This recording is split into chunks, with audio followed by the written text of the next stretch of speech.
ঘুমিয়ে আছিস ব্রহ্মকাল? কিন্তু এমন সংকটের সময় তোর দু চোখে এত শান্তি নেমে এলো কেমন করে?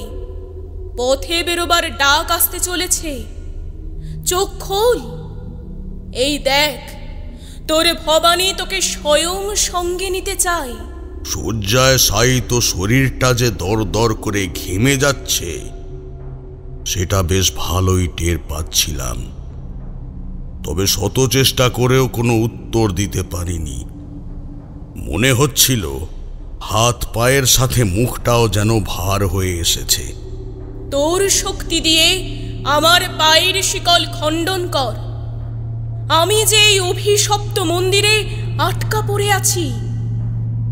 কুমুর পুজোয় তুষ্ট হয়ে বরদান দিয়েছিলাম, সেই পাপে কোথাও যাবার পথ পাচ্ছি না।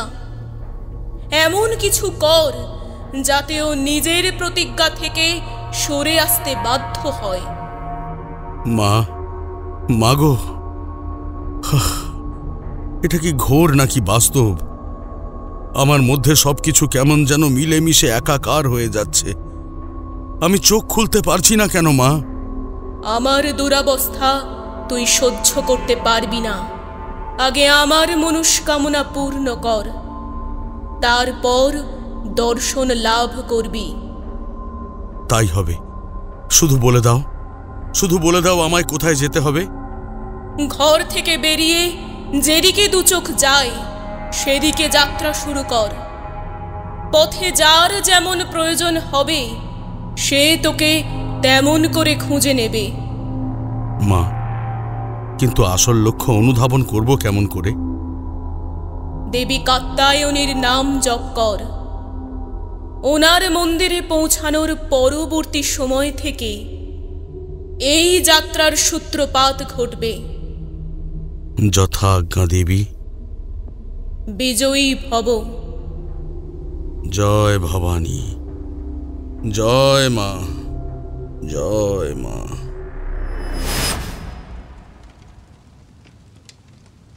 ক্রিং কালী ভবানী ওম সুরাং তদ্ধিমায়াং। আসুন দেবী, এসে দেখে যান এই কুমুন মাদিনী আপনার জন্য ঠিক কতখানি কৃচ্ছ সাধন করতে সক্ষম। যেই সময় খাদ্যচক্র নিষ্ফল করে নৈশ পক্ষীরাও তাদের শিকার খুঁজতে অনাগ্রহী, ঠিক সেই অন্ধকারে বসে এই যজ্ঞের আগুনে আমি আমার শরীরের ভিতরকার আগুন জ্বালিয়ে রেখেছি।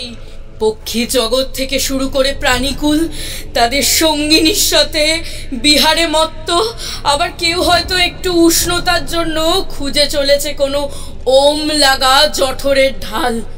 আর আমি এমন শৈত্য প্রবাহ অবমাননা করে প্রায় অর্ধনগ্ন অবস্থায় আপনার জন্য অপেক্ষা করছি। দেখা দিন দেবী, নয়তো এই শরীর আর ধরে রাখতে পারবো না। জপ হীরাৎ স্বাহা। দেখা দিন ভবানী। এতগুলো বছর ধরে আপনার জন্য সব স্বাদ আহ্লাদ তুচ্ছ করে যোগিনীর জীবন অতিবাহিত করেছি।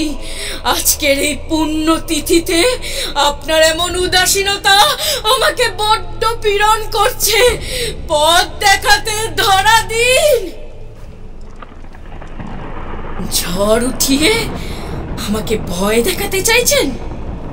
বেশ, তবে এই নিন, শেষ যেই বস্ত্রখণ্ডটুকু আমার শৈত্য লজ্জা নিবারণ করছিল, আমি সেটাও অগ্নিতে দান করলাম।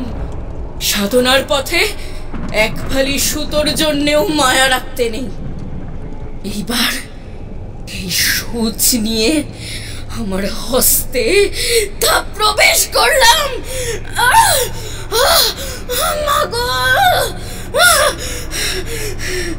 এই পাত্রের প্রতি ফোঁটা রক্তের সাথে আমি নতুন করে বেঁচে উঠব। আপনি এই তরল পান করুন। এখনো আপনার আমার প্রতি দয়া হলো না? তাহলে তো এই জীবন ধরে রাখা উচিত নয়। এই খড়গের কোপে সব কিছু শেষ করতে হবে। জয় মা ভবানীর জয়। দাঁড়া, ও কি করছিস? অমন কাজ ভুলেও করিস না। এই তো দেবী এসেছেন। ধন্য আপনি, ধন্য আপনার মহিমা। এই শরীর কার? কিচ্ছু জানি না। মৃত্যুর পরে সবকিছুই হারিয়ে ফেলেছিলাম, এমনকি আপনার সান্নিধ্য পাওয়ার জন্য যেখানে যেখানে আস্থানা গেড়েছি সেই সকল স্থান থেকে সকলে ভয় তাড়িয়ে দিয়েছে। আজ এতগুলো বছর পর এই পুণ্যতিথিতে আপনাকে আহ্বান জানানোর সুযোগ হাতছাড়া করতে চাইনি বলে এক গৃহস্থের ঘরে হাজির হয়েছিলাম। সেখানে দেখতে পাই দম্পতির মধ্যেকার কত মধুময় কাতরতা। দেখা মাত্রই আমার চোখ দুটো জ্বলছে যাচ্ছিল। এই জীবনে আমি যৌবনের মানে অনুধাবন করতে অক্ষম, তাই সেই যুগলের নারীর মাঝে অসঙ্গতি ঘটিয়ে তার শরীর দখল করি। এ অন্যায়। এই শরীরকে তুই আঘাত দিতে পারিস না, ওকে ফিরিয়ে দে। সবার জন্য আপনার মন এত দরদি হয়ে ওঠে, তবে আমার বেলায় তো অনীহা কেন? আপনাকে খুশি করতে মহিষের চামড়ার আসন, শিয়ালের মাথার খুলি, কাকের পালক, বাদুড়ের দাগ এবং সদ্য ঘুমে ঢলা এক মনুষ্যের রক্ত এনেছিলাম। অথচ আপনি এখানে আসার পর একবারের তরেও এসবের দিকে তাকালেন না। ওরে পাগল মেয়ে, এই জগতে তোর সময়সীমা ফুরিয়ে এসেছে। কার জন্য এখানে বাধা পড়ে থাকতে চাইছিস? আর কেনই বা আমাকে এতবার করে জাগিয়ে তুলছিস? তোকে তো আমি আগেই জানিয়েছি, তুই যা চাইছিস তা আমার পক্ষে দেওয়া সম্ভব নয়। ঈশ্বরের কাছে অসম্ভব বলে কিছু হয় না। বিধাতার লিখনের উপর যে আমার ক্ষমতা প্রয়োগ করা নিষেধ, ওই একটা স্থানে আমাদের প্রত্যেকের কর্ম বাধা পড়ে যায়। আমি নিজেও তার ব্যতিক্রম নই। কিন্তু আমি তো শুধুমাত্র আপনার জন্য আমার জীবন, যৌবন, শক্তি, রূপ, কাম সমস্ত কিছু উজাড় করে দিয়েছি। এই এত কিছু প্রত্যাহারের কি কোনো দাম নেই? বেশ, তোকে আমি একটা সুযোগ দিতে পারি। পুনরায় নবজন্ম লাভ করার বাসনা ব্যতীত অন্য আর যা কিছু চাইবি আমি তোকে তাই দেব। ভেবে নিন ভবানী, এই শেষবারের মতন আমি কোনো ঈশ্বরের তপস্যায় বসলাম। কিন্তু এবার যদি মনস্কামনা পূর্ণ না হয়, তাহলে শুধুমাত্র আমার নয়, আপনারও বিপদ ঘনিয়ে আসবে। ঠিক এই কারণেই তোকে মনুষ্য জঠরে প্রদান করা অসম্ভব। তোর মধ্যে যে এখন ভয়াবহ পৈশাচিক শক্তি প্রধান হয়ে উঠেছে, এই উগ্ররূপে যদি তোকে কোনো মায়ের জঠরে স্থান দিই, তবে তুই যে নিজের উত্তাপে সেই ত্বকের কোমলতা নষ্ট করে আছড়ে কামড়ে নিজেও মরবি এবং তোর জন্মদায়িনীকেও মারবি। বেশ, মনুষ্য জন্ম লাভ করে যদি আপনার পূজা করার অধিকার না পাই, তবে আমাকে সত্যি সত্যি পিশাচিনী করে দিন। মৃত্যুর পর থেকে এই আমিকে আমি নিজেই চিনতে পারি না। আমার এই জড়াপূর্ণ দেহ দেখে সকলে আমার কাছে আসতে ভয় পায়। আমি এবার নিজে এই রূপে লালিত হতে চাই। আপনার কাছে একমাত্র চাওয়া, এমন কোনো উপায় দিন যাতে মানুষ আমাকে ভয় ও ভক্তি সহকারে পূজা করতে ছুটে আসে। তবে চিন্তা নেই, নিজের এমন অপার রহস্যের পথ উন্মোচিত করে আপনার কপাল খণ্ডাতে চাই না। যে বা যারা আমাকে পূজা করবে তাদের প্রত্যেককে আমি আপনার চরণে ঠাঁই পাবার পথ পাতলে দেব, এবং দিন শেষে আমি যা কিছু পাব তার সমস্তটাই প্রথম আপনার কাছে তুলে দিয়ে তারপর নিজে গ্রহণ করব। পিশাচিনী হয়ে মানুষের পুজো পাবার লোভ করতে নেই। তাহলে আপনাকে আমার পূজা গ্রহণ করতে হবে। সে পথ বন্ধ।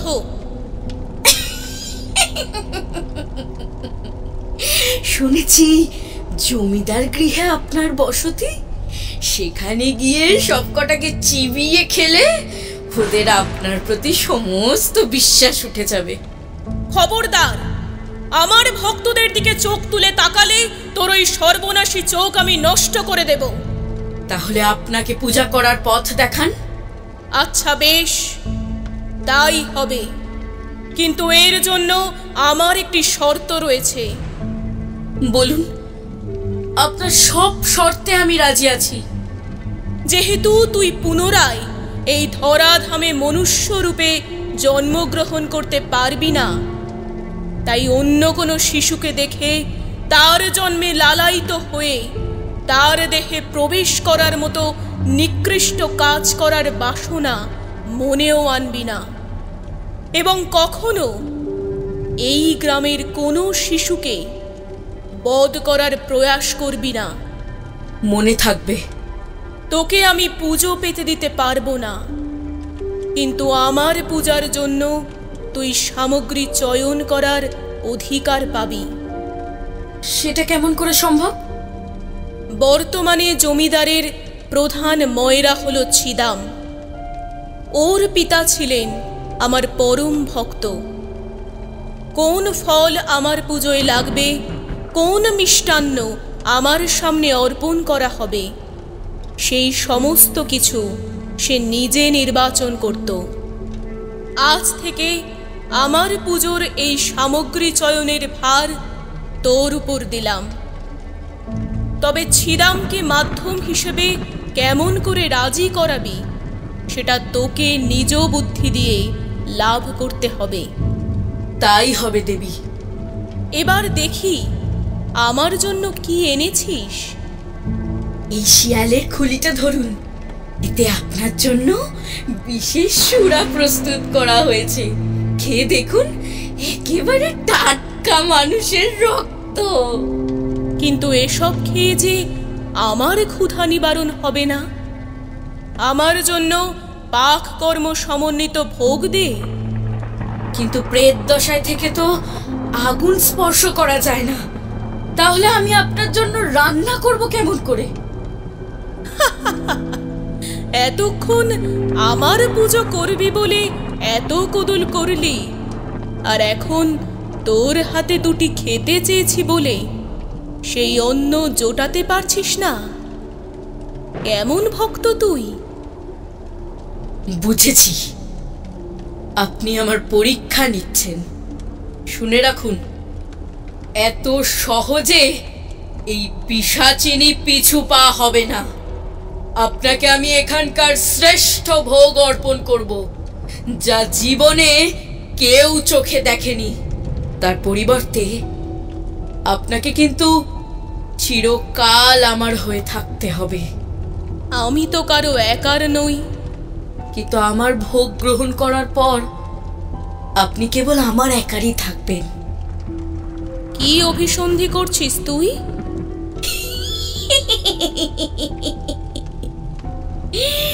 ধীরে ধীরে সব জানতে পারবেন। ওই জমিদারের আপনাকে নিয়ে বড় অহংকার, তাই না? আপনি ওই গৃহে অবস্থান করেন বলেই ওর এত রমরমা।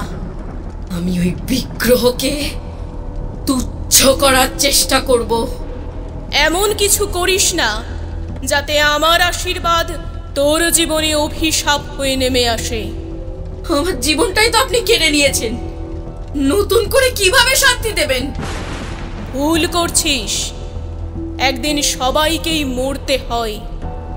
তুই সেই নিয়মের বহির্ভূত নয়।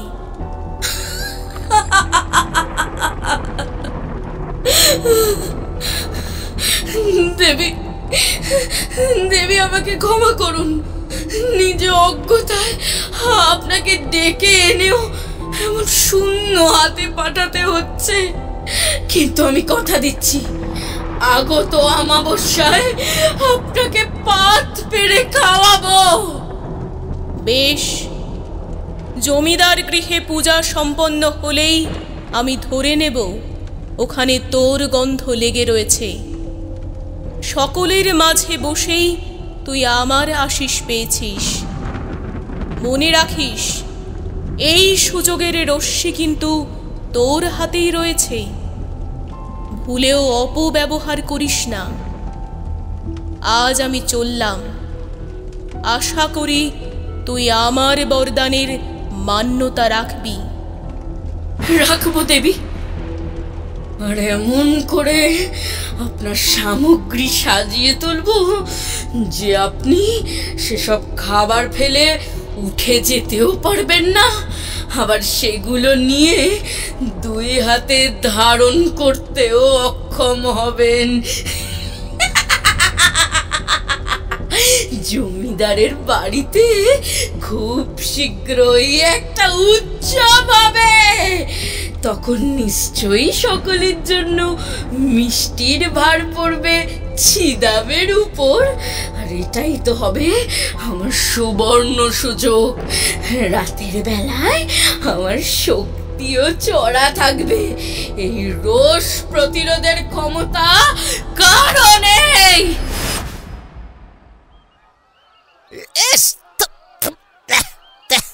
কেমন খাবার! সব কিছু এত ভালো করে খাইয়ে শেষ পথে কিনা এমন একটা মাটির ঢেলা খাওয়ালেন। যে আমাদের নিমন্ত্রণ করে ডেকে একেবারে অপমান করা।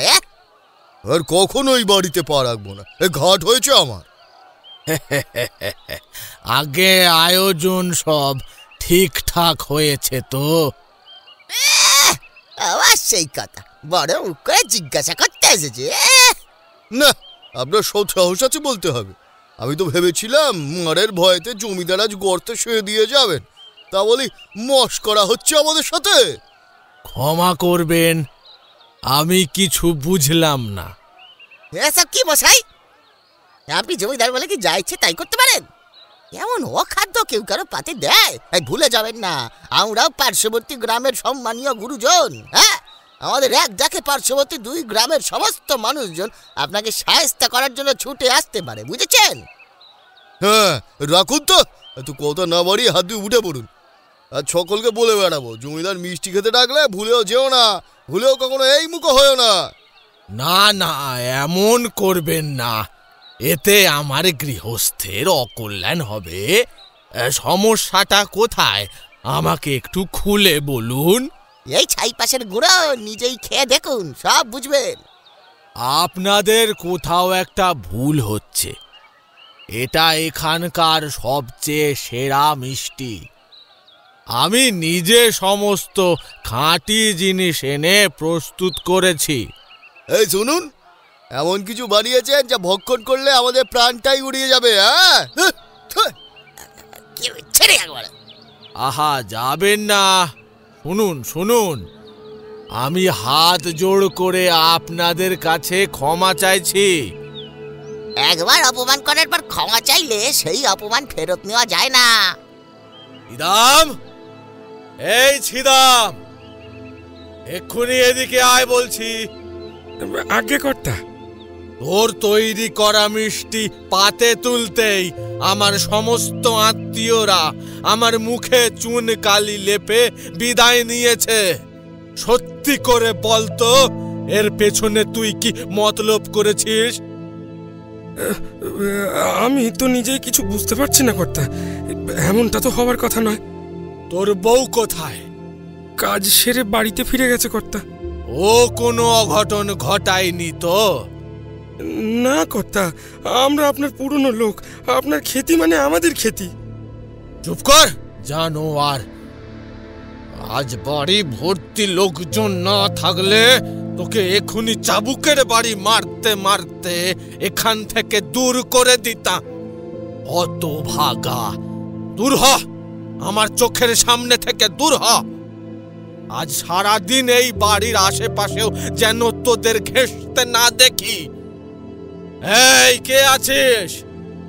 নতুন করে মিষ্টি আনার ব্যবস্থা কর, আবার পাত পড়বে। এবার সব কিছু রসিকের মিষ্টির দোকান থেকে আনবি। ওর জ্ঞাতির মুদির দোকানের জিনিসপত্র যেমন খাঁটি, তেমনি ওর আর কর্মচারীদের মিষ্টি বানানোর হাতটাও খাসা।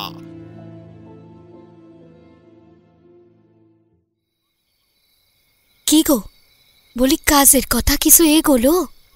না রে বউ, জমিদারের কাছে গিয়েছিলাম, তবে উনি বললেন এবার নাকি ওনার সব দূর দূরান্তের কুটুমদের জন্য আলাদা ব্যবস্থা করা হয়েছে। ও বাবা, সে আবার কেমনলা? এতদিন পর্যন্ত আলাদা হোক আর ঘরেরই হোক, দুই পক্ষের জন্যই তো আমাদেরই ডাক পড়তো। এইবার নাকি বাইরে থেকে নাম করা ময়রা এসে ওনার মেয়ের শ্বশুর ঘরের জন্য মিষ্টি বানাবে। তারা সব শহরে মানুষ, কত মাপজোক দিয়ে চিনি শিরা জাল দেয়, নারকেলের পুর ভরে, সব নাকি একেবারে সমান মাপের হওয়া চাই। আমরাও তো এতদিন এভাবেই মিষ্টি বানিয়েছি গো, কেউ তো কখনো কোনো খুঁত বার করতে পারে নাই। শুধু ওই একবার একটুখানি ভুলের জন্য কিনা আমাদের এত বড় শাস্তি দেবে গো? না রে বউ, সেদিন ওখান থেকে বেরোবার আগে আমি নিজেও একটা মিষ্টি তুলে মুখে দিয়েছিলাম, কেউ কিছু মিথ্যে বলেনি রে। ওগুলো একেবারে খাবার অযোগ্য ছিল। কিন্তু তা কেমন করে সম্ভব বলো দেখি? সব কিছু তৈয়ার হবার পর আমরা দুজনেই তো তা চেখে দেখেছিলুম। হ্যাঁ, বলো না। আর কি করা যাবে, সবই কপাল। এবার সেসবের বরাত নেই। তাছাড়া যার টাকা সে বুঝবে কেমন করে কোথায় তা খরচা করবে। বেশি কথাও বলা পাপ, জোর না থাকলে যা হয় আর কি। দূর, আমার বাপু এসবে আর ভালো লাগে না। তোকে একটা প্রশ্ন করবো রে, তুই কোনো মান করবি না তো?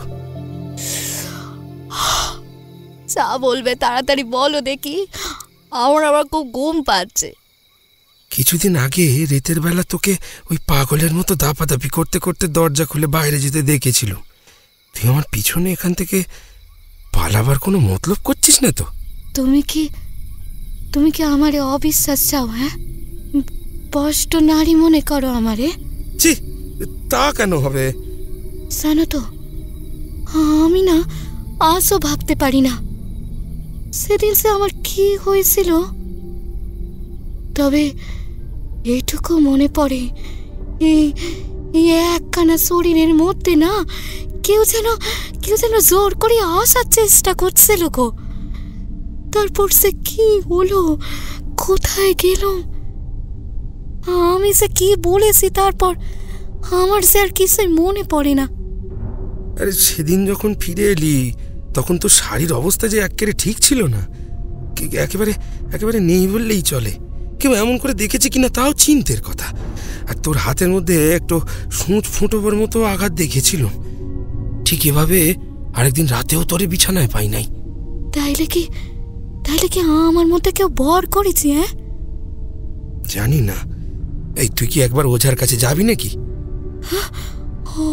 ওঝা?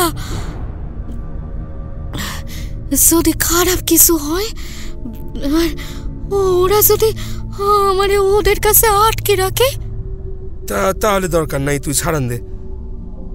বলতেছে কি, একটা কাম করলে হয় না? অনেক তো হলো এই গায়ে চোখের মতো আটকে থাকা। এবার যদি আমরাও একটু শহরের দিকে গিয়ে কোনো কাজকর্মের চেষ্টা করি, হ্যাঁ বলো না, অত বড় জায়গা নিশ্চয় একখানা আশ্রয় হয়ে যাবে। হ্যাঁ, হবে না বলো? আর তোমার মন থেকেও এই অদ্ভুত সন্দেহখানা ঘুষে যাবে। আচ্ছা বলেছিস, তা প্রথমবারের মতো ভুল ভেবে ক্ষমা করে দিলুম। ভবিষ্যতে এসব কোষ না। বাপ ঠাকুরদার পিঠে ছেড়ে ওখানে কি মরতে যাব? আচ্ছা, ওই জমিদারের মন্দিরের মিষ্টান্নের ভার কার উপর পড়লো তাহলে?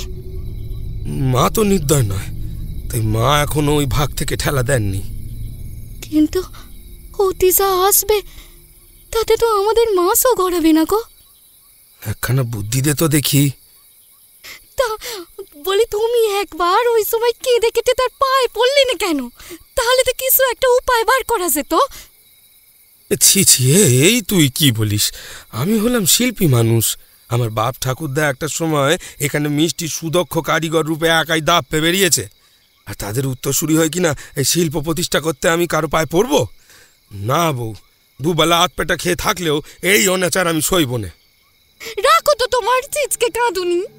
বলি, পেটের অন্ন না থাকলে শিল্পী ওই কি লাভ? নাম বেসে তুমি কদিনের পেট চালাবে? কদিনের পেট ভরবে আমাদের? আরে বাবা, গায়ে গতরে কাটলেই তো হলো নে, সে তো কলুও গানই টানে, কিন্তু তেলের গুণগান করার সময় কেউ যে তার কথা মনেও আনে নে গো। শোনো, প্রতিষ্ঠিত হতে চাইলে না ওখানকার বাকি কর্মচারীদের কাছ থেকেই কিছু শিখে লও, কাজে লাগবো তোমার। ভুলে যাসনি বউ, রসিকের হাটে এখনো বাকিতে দড়ি কলসি পাওয়া যায়। যদি অন্য পথ না পাই তাহলে সম্মানের সঙ্গে এই শিল্পকে গলায় ঝুলিয়েই এখান থেকে বিদায় নেব, কিন্তু টাকা কড়ির বলের কাছে এই হাত আমি বিকিয়ে দিতে পারবো না। তুই তো আমার স্ত্রী, পারবি না আমার সাথে সবকিছু ছেড়ে ওই পাড়াপাড় চলে যেতে? আমি তো তোর একমাত্র ধর্ম রে, আমারে অগ্রাহ্য করে তুই কোনে যাবি বল? আমার সে মরতে বড় ডর লাগে গো, বড় ডর লাগে। ভয় কি তোর একার? আমিও তো কত কিছু ভেবে এই কথাখানি মুখে আনলাম। কিন্তু আমি যে শুনেছি আত্মহত্যা মহাপাপ, এতে আত্মা কখনো মায়ার নাগ পাশ থেকে মুক্তি পায় না। তুমি আর আমি যদি নরকে যাই। আচ্ছা, তুমি আর একখানা কথা ভেবেছো? আমরা না হয় মইরা গেলাম, আমাদের দেহান্তের পর কে আমাদের সৎকার করবে? রসিকের কাছ থেকে সে ধার বাকি করবে বলি মৃত্যুর আগে সেগুলো শোধ দিয়ে যেতে হবে না দিয়ে মরতে পারবে? আমাদের খোঁজ খবর না পেলে ও নিশ্চয়ই টাকা তাগাতে দিতে এই বাড়িতে লোক পাঠাবে, তাতেও কাজ না হলে নিজে আসবে। তখন আমাদের অবস্থা দেখতে পেলে ঘরে যা আছে তাই নিয়ে যাবে, তাতেই তো দড়ি কলসির দাম উঠে যাবে। তোর কি মনে হয় গায়ের লোকজন এত সহজে আমায় ভুলে যাবে? মোটেই না। এতদিন সবাই কত সম্মান করেছে, আমি মরলে সবাই মিলে চাঁদা তুলে আমার আর তোর সৎকার করবে। আমরা ঠিক মুক্তি পাবো, দেখিস। মরবি না রে, তোকে আমি 2 হাত দিয়ে আগলে রাখবো। কে কথা বললো? বাইরে ঝড় উঠেছে, দরজা জানলাগুলো বন্ধ করতে হবে। যাস নে বউ, লক্ষণ সুবিধের নয়, তুই যাস নে। আমি আসবো, তোকে আমি এত কষ্ট পেতে দেব না। অভাবের তাড়না বড় নৃশংস, খালি পেটে মরিস না। সয়মা ভবানী, রক্ষে করো মা, রক্ষে করো। বল, জয় কুমু পিশাচিনীর জয়। ঈশ্বর, ও সমস্ত অশুভ শক্তির বিনাশ করো। তোর ভবিতব্য আমার হাতেই এসে ঠেকবে।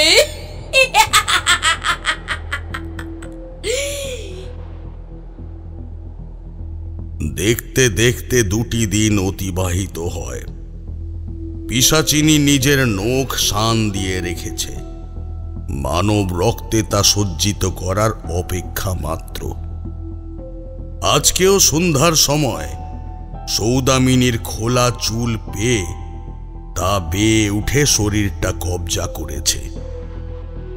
রাত গভীর হতে চলেছে, এবার তাড়াতাড়ি গিয়ে রসিকের সমস্ত কারবার ভণ্ডুল করতে হবে।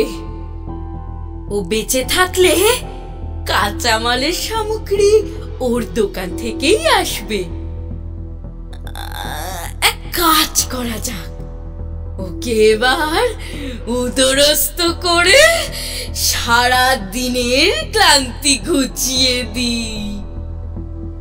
বলি, ওখান দিয়ে এত রাতে কে যায়? কে কে কথা বলছে? এগিয়ে এসে নিজেই দেখো। ওমা, সৌদামিনী বউঠান যে। তা ছিদাম পাঠালে বুঝি? কি কি লাগবে সেগুলো আমাকে বলে পাঠালেই তো হতো। এত রাতে আপনাকে একা একা পথে ছাড়লো কেমন করে? তার মানে তো ঠিক মানুষের শরীর পেয়েছি। এসব আপনি কি বলছেন? না না, তেমন কিছু না। আচ্ছা, দোকান বন্ধ করার সময় হয়ে এসেছে, এখন কিছু দিতে হবে? না, তবে ছিদাম আপনাকে 3 মাথার মোড়ে একবার ডেকেছে। বউঠান, আজ আপনার কি হয়েছে বলুন তো? আপনি তো কখনো ওর নাম মুখে আনেন না। শরীর অসুস্থ নাকি? কোথায়? না তো। বলছি, ওই পথটা বিশেষ ভালো নয়। শুধুমাত্র আমার জন্য বলছি না, আপনারও কোনো বিপদ হতে পারে। আগামীকাল এই বিষয়ে কথা বললে হতো না? বলছি তো তারা আছে। আচ্ছা আচ্ছা, আপনি আগে আগে চলুন, আমি আসছি। ওদিকে কোথায় চললে? একবার ওই ক্ষীরোদদের বাড়ি গিয়ে রবিবার হাটের কথাটা বলে আসি। এ তো মহা ঝামেলায় পড়লাম, কিছুতেই হাতে আসার নাম করছে না। ওমা, ওকে গো, কি বিভৎস রূপ! এত বউটার নয়, সমস্ত শরীর যে বিকৃত হয়ে উঠেছে, চোখগুলো কেমন জ্বলছে। কে আপনি? কি চান? রসিক, তোকে মরতে হবে। তুই জীবিত থাকলে জমিদারের অনিষ্ট করতে পারবো না, আর তার প্রতি কুপিত না হলে দেবী ভবানীর একমাত্র অনুচর রূপে আমি প্রতিষ্ঠিত হব কেমন করে? আমি চাই এই গ্রাম থেকে দেবীর ওই বড় মন্দিরটা যেন উঠে যায়, তাহলে কেবলমাত্র আমি ওনার পূজারী হব। তখন নিশ্চয়ই মানুষ আর প্রেতে এত ভেদাভেদ করে পূজিত হওয়ার বাসনা থাকবে না। বাঁচাও! কে কোথায় আছে? আমাকে বাঁচাও! অসম্ভব শৈত্য সম্বলিত পৌষের রাত, চারিদিকে ঘুটঘুটে অন্ধকার। অদূর থেকে ভেসে আসছে ক্ষুধার্ত কিছু শিয়ালের আর্তনাদ। ওদের ভাষায় বারংবার বলে চলেছে, মানুষ চাই, জ্যান্ত মানুষ। আর সেই সাথে আরেক পিশাচিনী তার লেলিহান থাবা বসিয়ে দিচ্ছে অপর এক শিকারের বুকে। আয় বলছি, এদিকে আয়। তোর জন্য সেই কখন থেকে অপেক্ষা করে রয়েছি, অথচ 3 পথের বাঁকে যেতে কত বাহানা। উফ, আজ তোর শরীরের নরম তুলতুলে মাংস পেটে না পড়লে এই প্রেত লোকে আশাই আমার বৃথা যাবে। আমাকে মেরো না, আমি আজ পর্যন্ত কারো কোনো ক্ষতি করিনি। এমনকি জানো তো, আমার নামে কোনো রটনা পর্যন্ত নেই। আমিও কারোর নামে কোনো রটনা ছড়াইনি। তোকে শেষ করতে না পারলে নতুন মানুষের সাথে সখ্যতা করব কেমন করে? এইসবের মানে কি? তুইও সব বুঝবি না। আয় বলছি। আমার বাড়িতে সবাই আমার পথে অপেক্ষা করছে, তোমার 2টি পায়ে পড়ি, আমাকে যেতে দাও। আমার কাছে ভিক্ষা চাইছিস? তা বেশ, এই প্রথম নিজেকে ঈশ্বরের সমান, না না তার চেয়েও বেশি ক্ষমতাশালী বলে বোধ হচ্ছে। তুই আমার শীর্ণকায় পা দুটো এমন আধারে খুঁজে পেলে ধরা দেখি। কথা দিলাম, যদি ওই পা মাথায় ঠেকিয়ে প্রার্থনা জানাস, তাহলে আজ তোকে শেষ করব না, সাথে সাথে এমন এক কবচ দেব যার জোরে সারা জীবন অশরীরীর শক্তির হাত থেকে বেঁচে পড়তে থাকবি। হ্যাঁ, আমি পারবো, পিছনে ফেরার কোনো পথ নেই। রসিক তাড়াতাড়ি করে মাটিতে লুটিয়ে পড়ে পিশাচিনীর পা খুঁজতে শুরু করে, কিন্তু সে যে সূক্ষ্ম অবয়ব মাত্র, হাওয়ায় ভেসে বিচরণ করে। সৌদামিনীর শরীরটা কোনো মতে সে হাতিয়েছে। সেই শরীর নিজের ইচ্ছে মতো চালনা করার ক্ষমতা ওর রয়েছে, তাই সূক্ষ্ম ও অসুখের ব্যবধান ঘুচে গেছে।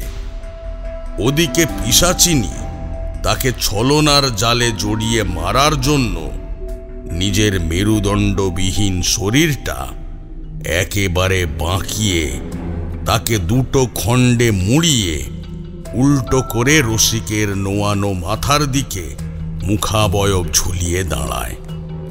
অর্থাৎ রসিকের চোখ দেখছে উল্টো হয়ে থাকা এক পিশাচিনী রাষ্ট্রে কদর্য লালাময়ী রূপ, আর দাঁতগুলো সেই নিকষ কালো অন্ধকারের বুকেও একেবারে চকচক করছে। ও কি বিভৎস দৃশ্য! আমি সহ্য করতে পারছি না। এই সরে যাও, একদম একদম সরে যাও। আমি এদিকে এগোবো না, তাহলে কিন্তু। কি করবি আমার সাথে? শুনে রাখ, আমাকে আদেশ করার সাহস এই দুনিয়ায় কারো নেই। আমি কেবলমাত্র নিজের ক্ষুধাবৃত্তির কথা শুনি।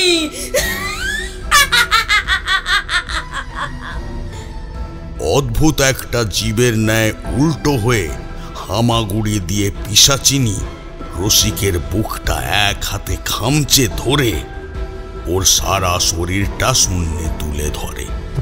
তারপর সজোরে মাটিতে আছাড় মেরে ওর কান, মুখ, নাক দিয়ে রক্ত উঠিয়ে এনে ওর পড়ন্ত দেহের প্রতি ঝুঁকে সেই রক্তের গন্ধ নিয়ে মাতোয়ারা হয়ে যায়। একেবারে তপ্তসা। তোর নামের যথাযথ মান রেখেছিস। আমার নখ যেখানে যেখানে আছড়েছে ঠিক সেই গহ্বর দিয়ে কাটি রক্তের ফোয়ারা নির্গত হচ্ছে।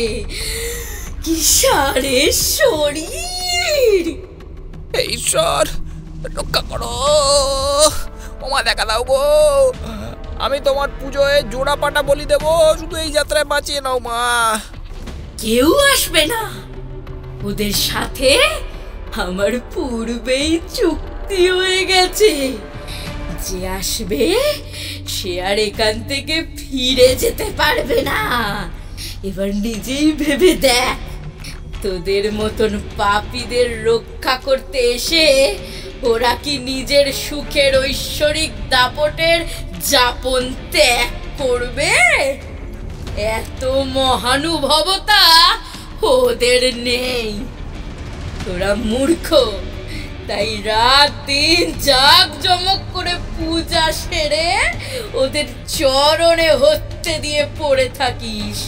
যদি বুদ্ধিমান হতি তবে কোনো পিশাচ বা আমার মতো জ্ঞানী পিশাচিনী সাধনা করতিস। যে নিজেকেই নিজে জ্ঞানী বলে জাহির করে, তার মধ্যে কতটুকু বিদ্যা রয়েছে তা সবাই বোঝে। তবে রে, মরার সময়ও তোর এত বুলি পড়ছে? যদি মরতেই হয় তবে লড়াই করে মরবো, কিন্তু বিনা কারণে কালী নিন্দা শুনে মহাপাতকী আবার ভার নিতে পারবো না। কুমো পিশাচিনী, তোর এমন প্রত্যাখ্যানের জবাব তোর শরীরের একটা অঙ্গ টেনে ছিঁড়ে এনে ফিরিয়ে দেবে।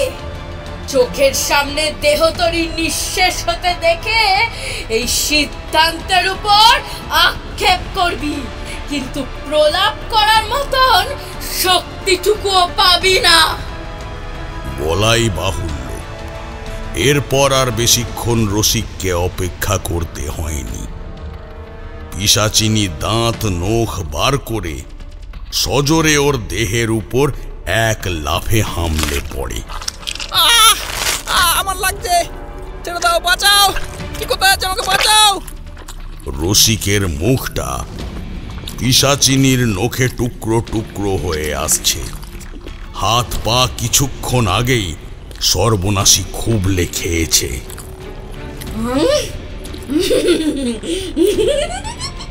কি আরাম! শুধু বেটার ছেলের তেজটা একটু কমলে বড় আয়েস হতো। নখ দিয়ে তোর গলা চিরে নলির রক্ত পান করব। তুই মরবি, এর শাস্তি তোকে পেতেই হবে। আমি তো মরার পরেই পর পেয়েছি রে। আর কিভাবে মরবো?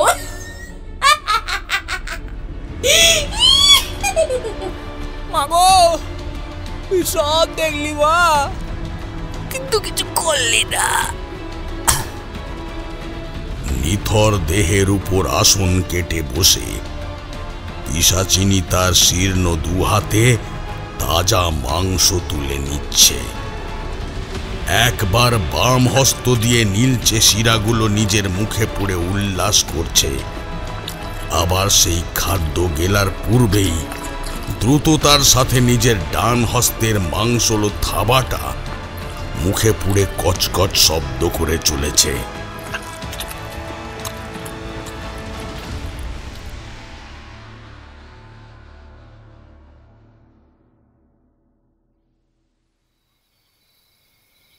দূরে একটা টিমটিমে বাতি জ্বলছে না, এগিয়ে দেখি তো। ঠিক 3 মাথার পথ ধরে আবারও এক দুর্ভাগ্যের বাহক এসে ঠেকেছে, কিন্তু স্বয়ং মৃত্যুবোধ হয় ওকে আগাম খবর দিয়ে এখানে এনে দাঁড় করিয়েছে। ঠিক ধরেছি, এখানেই তো ওই পিশাচিনী আমাকে তার জন্য অপেক্ষা করতে হয়েছিল। কিন্তু সে কোথায়? তার কি এখনো ঘুম ভাঙেনি? আরো খাবো, আরো মানুষ মারবো। আশেপাশে তো কাউরেই দেখতে পাচ্ছি না। অবশ্য বউ বলেছিল বটে, ওরা গুপ্ত সাধনা করে বলে তার শক্তি কমার ভয়ে জনসমুখে খুব একটা আসেনি। আমি বরং এইখান থেকে একটু পরমান্ন এখানে ঢেলে রাখি। শুনেছি মিষ্টির গন্ধ তেনাদের বড় টেটন লাগে।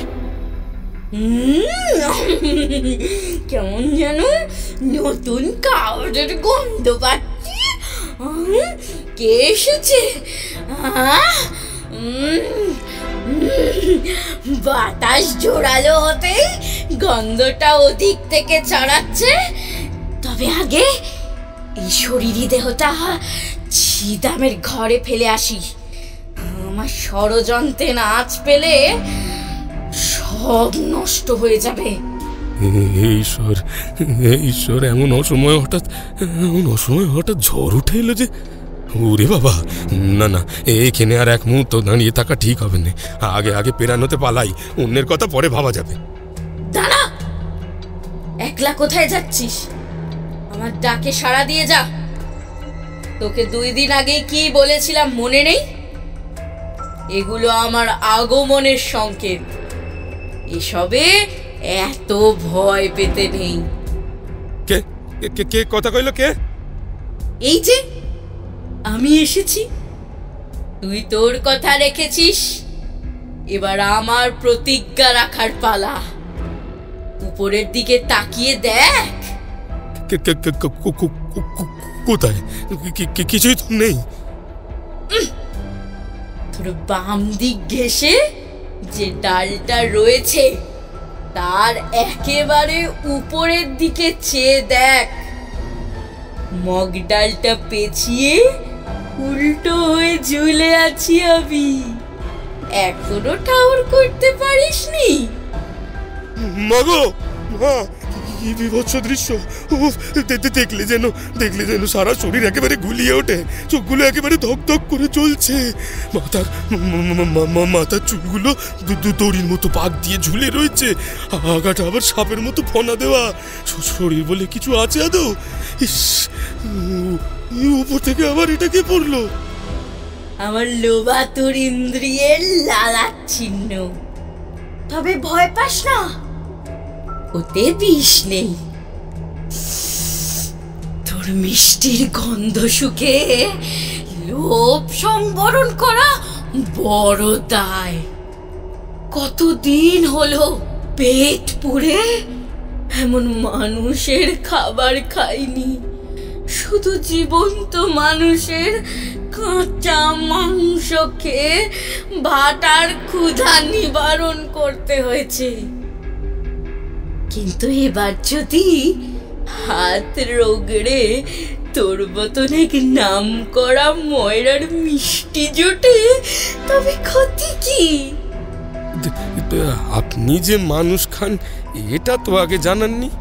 জানলে এখানে আসতিস না বুঝি? না না, হাসতুম। তাহলে এত দ্বিধা কিসের? আমাকে মারবেন না, আমাকে মারবেন না, আমি তো আপনার কোনো ক্ষতি করিনি, আমাকে মারবেন না। তোর পিছনে একবার ফিরে দেখ। কি আছে ওখানে? যা দেবার কথা ছিল। ও, এটা? এই তাবিজ বেঁধে দিলে আমার বউ আবার আগের মতো সেরে উঠবে? হ্যাঁ, ওই বস্তু যে কোনো মনুষ্যকে পূর্বের চেয়েও বেশি ডাগর করার ক্ষমতা রাখে। ওতে আমার জীবিত অবস্থার সামান্য কিছু চামড়া পোড়া ভরা রয়েছে। সেই গুণেই ওটা ফল দেবে। আর কখনো কেউ ওর মধ্যে ভর করবে না। সব সময় নিজের সাথে বেঁধে রাখতে পারবি। বেশ, এর বদলে আমি কি দাম দেব? তোর হাতের গুণ আমার কাছে বিক্রি করবি? তা কি করে সম্ভব? তুই রাজি হলে সবই হতে পারে। ভেবে দেখ, তোর পরিবারের উপর আমি কখনো বিষ নজর দেব না। এই গ্রাম মরার আতুর ঘরে রূপান্তরিত হলেও তোর সংসার সব সময় দুধে ভাতে ভরে থাকবে। নিজের জন্য এটুকু চাস না? আরে সবে ভুলিয়ে আপনি যদি আমায় বলি দিয়ে দেন।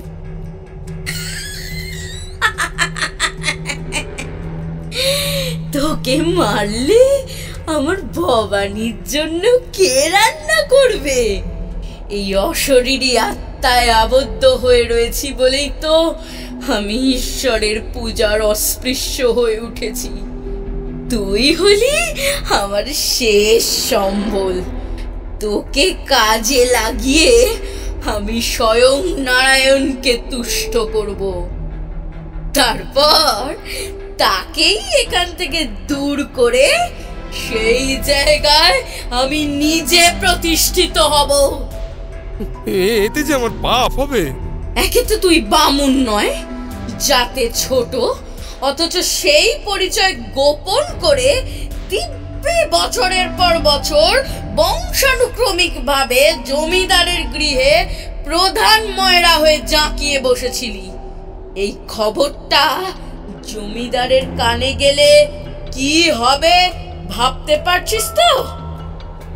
ওনার বাড়ির দেবীর পূজাতেও তো শুনেছি তোর হাতের কেরামতি ছাড়া ভোগ ওঠে না। তাই আমার হাত থেকে বেঁচে ফিরলেও জমিদার কিন্তু ছেড়ে কথা বলবে না।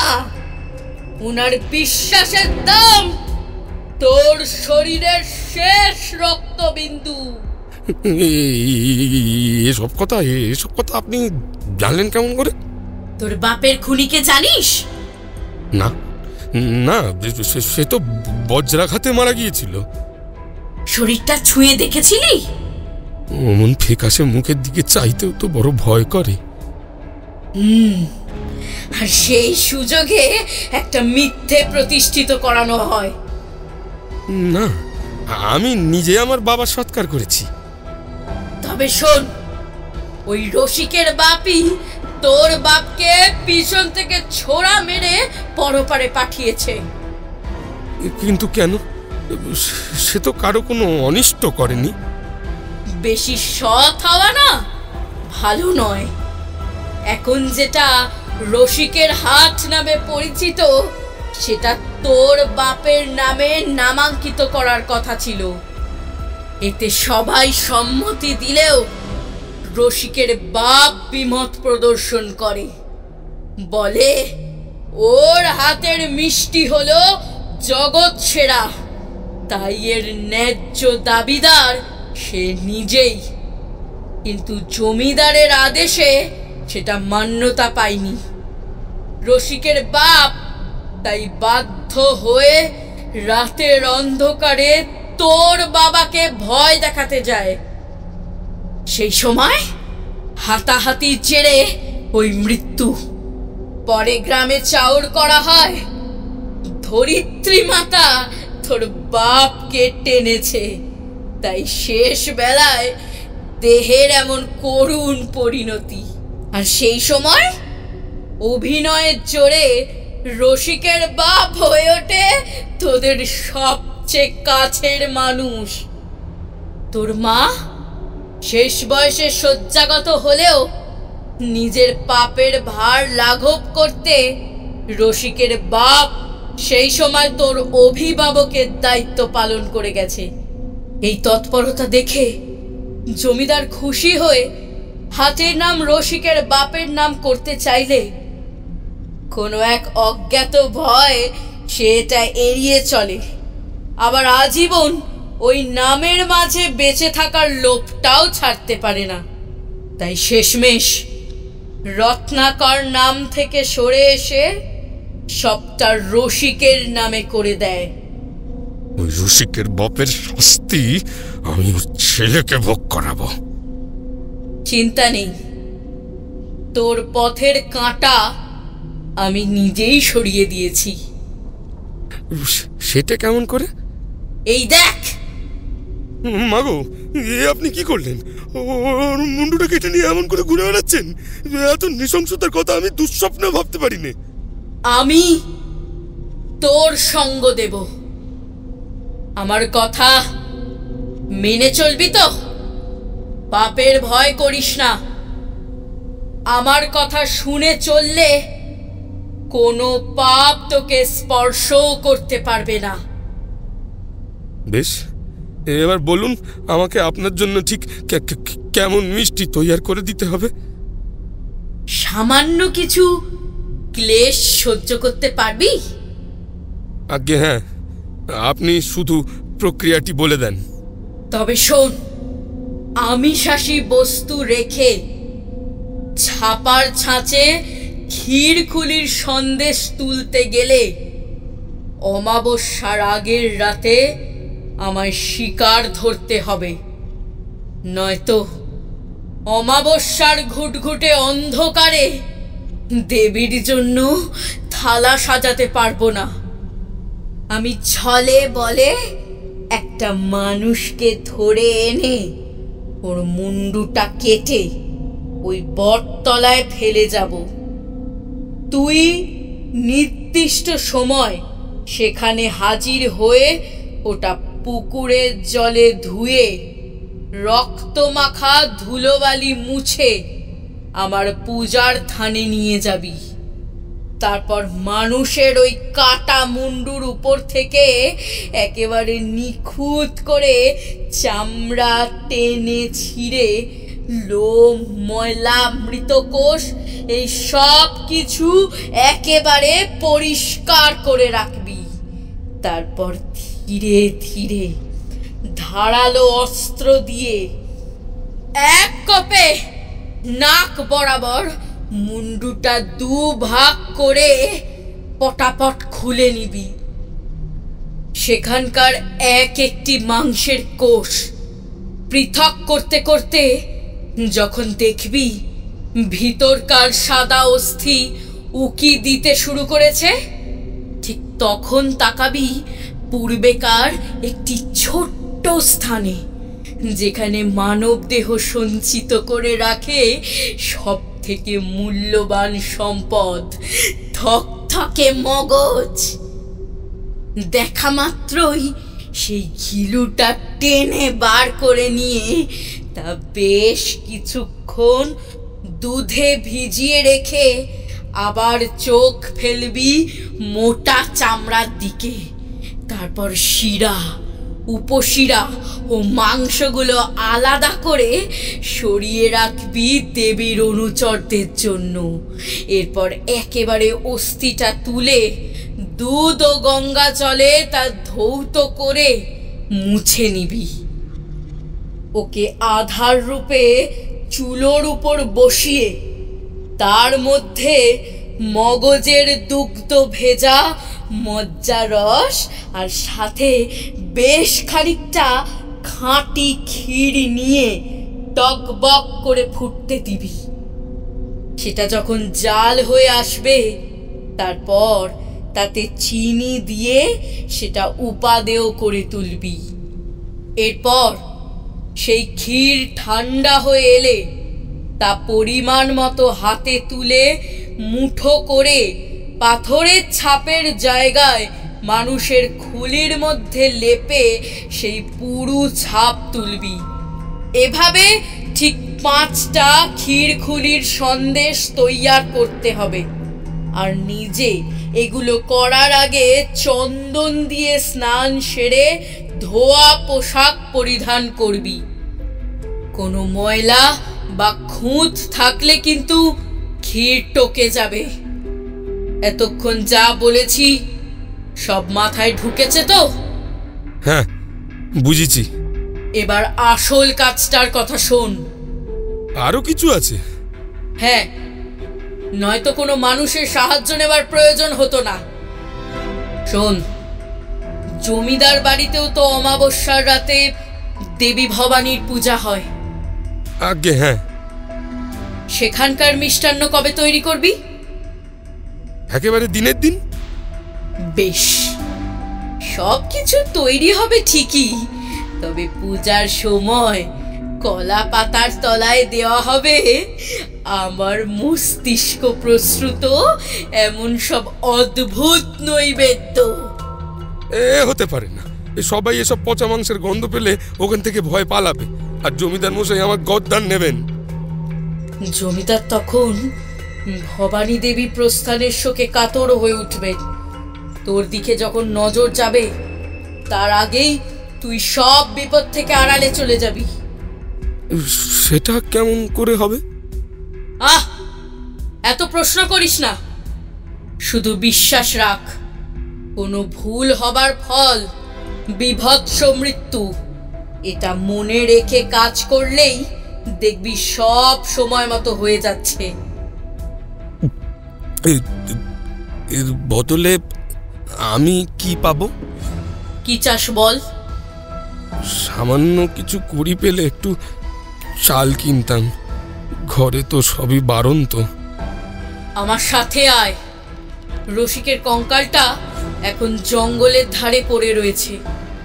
ওর রক্তে ভেজা বস্ত্র ঘাঁটলে তার ভিতর বেশ কিছু টাকা কড়ি পেতে পারিস। মরা মানুষের জিনিস ধরবো? আমার সাথে কথা বলাতে যদি প্রাণ না যায় তবে ওকে স্পর্শ করলেও মরবি না। চলে আয়।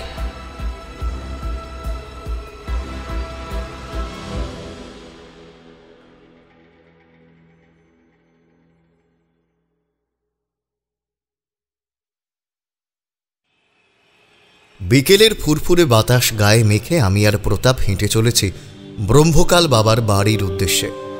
পথে যেতে যেতে প্রতাপ হঠাৎ আমার দিকে ফিরে জিজ্ঞাসা করে, নিখিলেশ, তুমি কখনো এমন কোনো খাবার চেখে দেখেছো, মানে যা খেলে একটা আধিভৌতিক ক্ষমতা মানুষের পিছু নেয়? না, আর ভবিষ্যতেও এমন কিছু উদরস্থ করবার ইচ্ছে আমার নেই। উত্তরটা শুনে প্রতাপ একটু দমে যায়। তারপর রাস্তার বাম দিকে একটা ছোট্ট মিষ্টির দোকান দেখে বলে ওঠে, ঠাকুর মশাইয়ের জন্য একটু মালপোয়া আর সরপুরিয়া নিয়ে যাই, কি বলো? বেশ, নাও তবে। এরপর কিছুক্ষণের মধ্যে এই সমস্ত সামগ্রী ঠোঙায় ভরে আমরা পুনরায় হাঁটতে শুরু করি। দেখতে দেখতে ঠাকুরমশাইয়ের বাড়ির কাছাকাছি এসে দাঁড়াতেই প্রতাপ খুব তাড়াহুড়ো করে দাওয়ায় উঠে দরজায় কড়া নাড়ে। ঠাকুরমশাই, ও ঠাকুরমশাই, বাড়ি আছেন নাকি? আমাদের কণ্ঠস্বর কানে যেতেই কুসুম দেবী এসে দরজা খুলে দেন। ও, আপনারা ভিতরে আসুন। গুরুমা বাড়িতে নেই? না, লক্ষ্মী খুড়িমার বাড়ির উঠোনে আলপনা দিতে গিয়েছেন। ভিতর থেকে ঠাকুরমশাইয়ের গলা শুনতে পাওয়া যায়। এলো রে মা। বাবা, একটু এই ঘরে আসুন। তোমরা? আহা, উঠতে হবে না, বসো বসো। এই খাবারটা ভেতরে নিয়ে যান, সকলের জন্য এনেছি। আচ্ছা, আপনারা একটু অপেক্ষা করুন, আমি পরিবেশন করে দিচ্ছি। এই বলে কুসুম দেবী ওই ঘর থেকে প্রস্থান করতেই প্রতাপ অস্থির চিত্তে প্রশ্ন করে, ঠাকুরমশাই, আপনি কখনো এমন কোনো বিভৎস খাদ্য গ্রহণ করেছেন অথবা চেখে দেখেছেন? যেটা উদরস্থ করার কথা মনে এলেও ঘৃণায় সারা শরীর শিউরে ওঠে। প্রতাপের প্রশ্নে ঠাকুরমশাই বিছানায় গা এলিয়ে আরাম করে বসে পাশ থেকে কালি সিগারেটের প্যাকেট তুলে তার থেকে একটা সিগারেট বার করে সেটা খস করে জেলে নিয়েই চোখ বন্ধ করলেন। ও বউ, কি করিস? আরে তাড়াতাড়ি হাত চালা। এখন এখন আরো 2 রকমের মিষ্টি তৈয়ার করা বাকি আছে যে।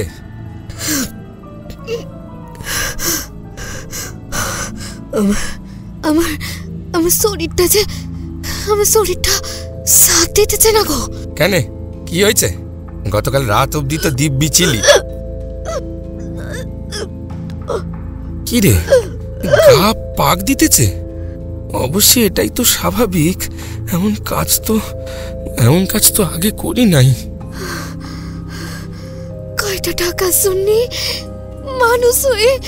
মানুষের সাল সারিয়ে তাতে কি মেকে সরবর করে আগুনে ফোটানো কি ঠিক হতেছে গো? হ্যাঁ, শুনেছি এসব শাস্তি নাকি মরার পর নরকে গেলে যমরাজ দিয়ে থাকেন।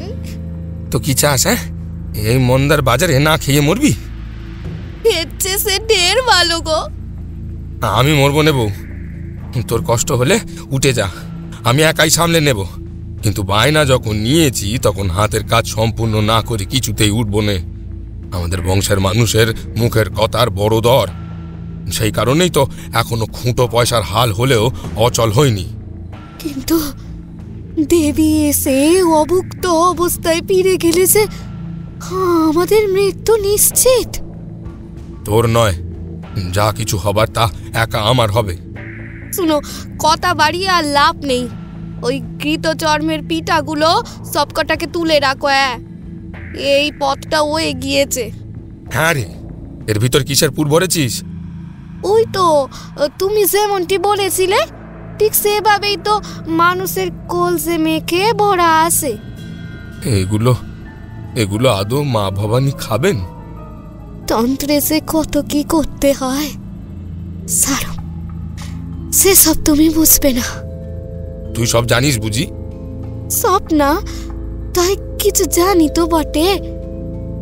আমার বাপের বাড়ির ওদিকে একজন সাই মাখা সাধু ছিল। হ্যাঁ গো, তারে দেখে আমি একটু আধটু আন্দাজ করতে পারি।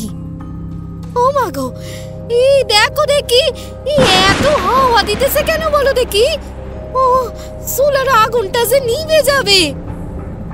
এটা নিবলেও বাদ বাকি পাক পিশাচিনীর পেটের আগুনে পূর্ণ হবে। কিরে, তোদের কাজ কতদূর? সামান্য কয়েকটা মিষ্টান্ন তৈরি করতে বসে যে সংসারের গপ্প জুড়ে দিয়েছিস। দেব নাকি বউটার ঘাড় মোটকে? না না, আপনি সময় মতো সব জিনিস হাতে পেয়ে যাবেন। কি আমারে মারবে তুমি? আমাকে মারা অত সহজ নয়। এই কি করিস বউ? তোকে না কতদিন বলেছি এমন মুখে মুখে চোপা করবি না, চুপ যা। তুই থাম, ওকে বলতে দে। এই দেখো দেখো, এই তাবিজটা আমার মোড়ত এনে দিয়েছে। এটা যতক্ষণ আমার সাথে থাকবে না ততক্ষণ আমাকে কোনো অশরীরী স্পর্শও করতে পারবে না।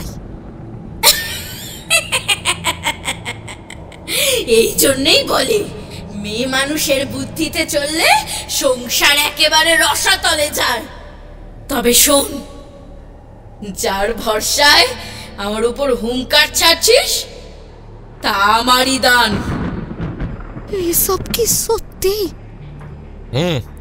তোর ওপর সেদিন কিসে যেন ভর করেছিল, সেই ভয়তে আমি এই প্রস্তাবে রাজি হই। এবার কি করবি? কোথায় পালাবি? একদম একদম আমার দিকে এগোবে না, একদম আমার দিকে এগোবে না। দূরো দূরো। ওকে মাফ করে দিন।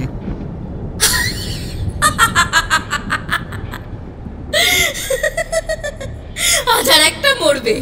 সরে যাচ্ছিলাম, তোকে আমি এত সহজে শেষ করতে চাই না। আচ্ছা আচ্ছা, ও কে কোথায় আসো গো? আমারে বাঁচাও।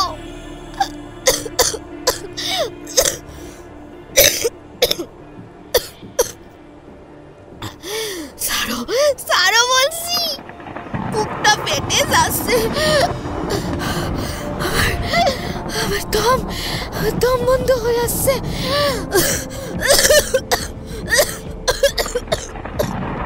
ওকে ওকে মারবেন না। বেশ, তোদের দুজনকেই আমি মুক্তি দিতে পারি, তবে এর পরিবর্তে আমার একটা শর্ত আছে। বলুন বলুন বলুন বলুন, আমাদের কি করতে হবে বলুন। তোর বউটার শরীর আমাকে দিবি, সব সময়ের জন্য চাই না, শুধুমাত্র যেই দিনগুলি আমাকে যজ্ঞাগ্নির সামনে বসতে হবে ঠিক সেই দিনগুলির জন্যই চাইছি। তাহলে তাহলে তাহলে আমি কোথায় যাব? তোর আত্মা একটা কাচের আধারে বদ্ধ থাকবে। আমার কাজ সমাপ্ত হলেই তোর শরীরে তুই প্রবেশ করার অনুমতি পাবি। ঠিক আছে তাই হোক, কিন্তু এবার আমার গলাটা তো ছাড়ো।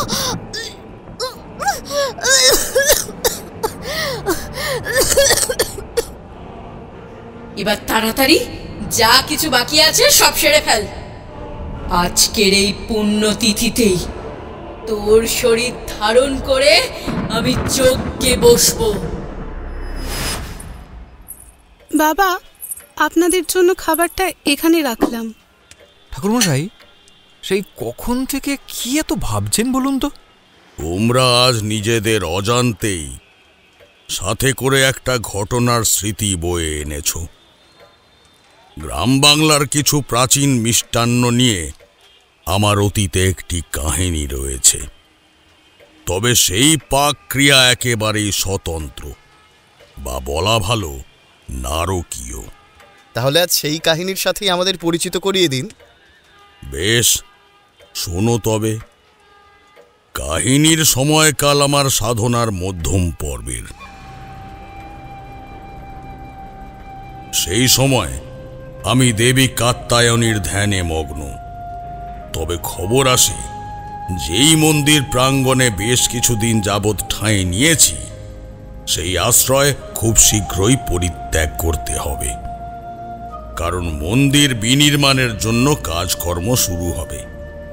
ব্যাস, সকল সাধকরা নিজেদের যৎসামান্য সামগ্রী তুলে বেরিয়ে পড়লাম নতুন কোনো আশ্রয়ের খোঁজে।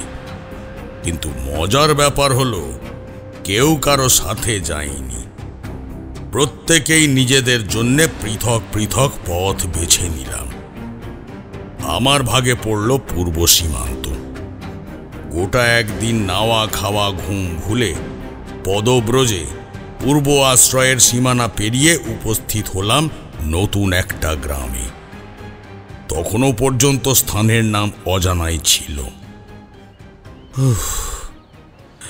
এবার একটু বসতেই হবে, আর যে পথ চলা দায়। এরপর সামনের একটা শান বাঁধানো গুঁড়ির বট গাছের ছায়াতল দেখে সেদিকে উঠে বসি। পোঁটলা নামিয়ে তার ভিতর থেকে খই আর বাতাসা হাতড়ে 2 মুঠো খাবার মুখে তুলেছি। আর ঠিক সেই সময় দমকা হাওয়ায় যেন 10 দিনের বাসি মরা পচা গলিত কোনো পশুর চামড়ার দুর্গন্ধ বয়ে আনল। বলাই বাহুল্য, এরপর কোনো কিছু দাঁতে কাটা দায়, তাই পুনরায় বোঁচকা তুলে সেই স্থান ত্যাগ করি। কয়েক প্রহরের জন্য যদি কোথাও ঘুমোতে পারতাম, তবে শরীরের ক্লান্তি কিছুটা লাঘব হতো। ঠিক এভাবেই বিড়বিড় করতে করতে এগিয়ে চলার সময় দেখা হয় বৈধ কুমং জমিদারের সাথে। চোখে চোখ পড়তেই সে ভক্তিভাবে আপ্লুত হয়ে পথমধ্যে লুটিয়ে পড়ে আমায় প্রণাম জানায়। সাধু বাবা, আমার প্রণাম নেবেন। আশীর্বাদ করি, সুখী হও। এবার পা ছাড়ো, ওঠো বাছা। আপনাকে তো আগে কখনো এই গ্রামে দেখিনি। আমি এখানকার জমিদার, নাম বৈধ কুমং মজুমদার। আপনি কোথা থেকে এসেছেন? তপোধার কাত্যায়নীর মন্দির থেকে। ও, এখানকার পূজারী ছিলেন বুঝি? তাহলে তো ভালোই হলো। আমার বাড়িতে নিত্য পূজার জন্য বেশ কিছুকাল যাবৎ নতুন এক পূজারীর সন্ধান করছিলাম, কিন্তু কিছুতেই মন মতো কাউকে পাচ্ছিলাম না। যিনি মায়ের পূজা করেন তিনি এসে বলে যান, মায়ের মুখ বড়ই গম্ভীর, সংসারে হয়তো কোনো বিঘ্ন ঘটবে। মনের মধ্যে একটা অদ্ভুত ভয় কাজ করে। আমার বিশ্বাস আপনি নিশ্চয়ই আমার দেবীর মুখে হাসি ফোটাতে পারবেন। পূজা করতে আমার কোনো আপত্তি নেই, তবে তোর ধারণায় একটা ভ্রান্তি রয়েছে। আমি ওখানকার পূজারী নয়, আমি গৃহত্যাগী সাধক। ওখানকার বাকি পূজারী ও সাধকদের সাথে মিলেমিশে ত্যাগের জীবন অতিবাহিত করেছি। তোর সংসারে কোনো সংকট থেকে থাকলে সেটা দূরীকরণের চেষ্টা করতে পারি, তবে কোনো স্থানে বছরের পর বছর ধরে আটকা পড়ে থাকা আমার পক্ষে সম্ভব নয়। এমন দুপুর রোদে আপনি ওই দিকে কোথায় যাচ্ছিলেন সেটা জানতে পারি? গতিপথ স্থির থাকলেও এখনো পর্যন্ত গন্তব্য সুস্থির হয়নি। আচ্ছা আচ্ছা, তাহলে যেই কয়েকদিন পর্যন্ত মনস্থির করতে না পারছেন সেই কয়েকদিন না হয় আমার গৃহে থাকার ব্যবস্থা করি। বেশ, তাহলে তো ভালোই হয়। আসুন আসুন, আর কয়েক পা হাঁটলেই আমার নিবাস।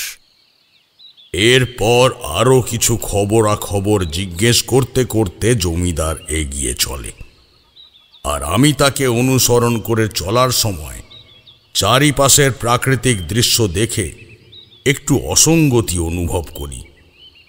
সবকিছু যেন বড্ড থমথমে, দিনের আলোর মাঝেও অশুভ কিছুর ইঙ্গিত রয়েছে। নয়তো এতখানি জায়গায় মাঝে কোথাও একখানা গবাদি পশুর ডাকও কানে এলো না। পুকুরের জল স্বচ্ছ তবে সুস্থির। এতখানি স্তব্ধতা ঝড়ের পূর্বাভাস, যদিও এরূপ ভাববার কথা তখন জমিদারের কাছে প্রকাশ করিনি। এই যে, এটাই আমার আবাস। এতক্ষণ পর্যন্ত যেই মৌনতায় আমার গলা বুক হাঁসফাঁস করছিল, মাথা তুলে তাকাতেই দেখি চোখের সামনে সুবিশাল অট্টালিকা। দাস দাসীদের প্রাবল্যে বাড়িটা গম গম করছে। এতক্ষণ পর্যন্ত যেই মৌনতায় আমার গলা বুক হাঁসফাঁস করছিল, এখন ঠিক তার উল্টো উপক্রম। কিছুক্ষণ দরজার কাছে দাঁড়াতেই বারান্দা থেকে আমাদের দেখতে পেয়ে একজন পরিচারিকা ছুটে এসে হাত মুখ ধোয়ার জল দিয়ে গেল। রাধু, রাধু, সামনের ঘরটা পরিষ্কার করে রাখ। সাধু বাবা আজ থেকে ওখানেই থাকবেন। আর মনে করে ওই ঘরে ধূপ জ্বালিয়ে সুগন্ধি ছড়িয়ে দিস। সাথে রান্নাশালে গিয়ে দেখ তো আজ কি কি রান্না বান্না হয়েছে। থালা সাজিয়ে রাখ, আমি নিজে গিয়ে নিয়ে আসবো। আহা, আমাকে নিয়ে এত ব্যস্ত হতে হবে না। আপনার সেবা করতে পারাই আমার পরম সৌভাগ্য। আরে তুই দাঁড়িয়ে আছিস কেন রে? যা যা যা বলছি। পরিচারিকা এক হাত ঘুমটা টানা অবস্থায় ঘাড় নেড়ে সম্মতি জানিয়ে দ্রুত প্রস্থান করতেই আমিও জমিদারকে অনুসরণ করে একটা ঘরের ভেতরে প্রবেশ করি। শরীরের মধ্যে অদ্ভুত একটা শিহরণ খেলে যাচ্ছে। বুঝতে পারি ওখানকার বাতাস খুব একটা সুবিধার নয়। ওম নমঃ শিবায়। ওম। সাধু বাবা, এই ঘরটা আপনার পছন্দ হয়েছে তো? সবই ঠিক আছে, তবে জানলার কপাটগুলো লাল তাগা জড়িয়ে বন্ধ করা হয়েছে কেন? তা জানা নেই, ওই কাজ আমার সহধর্মিনীর। আমি এগিয়ে গিয়ে একটা তাগা নিজ হস্তে তুলে ধরতেই তার ক্ষমতা সম্পর্কে অবগত হই।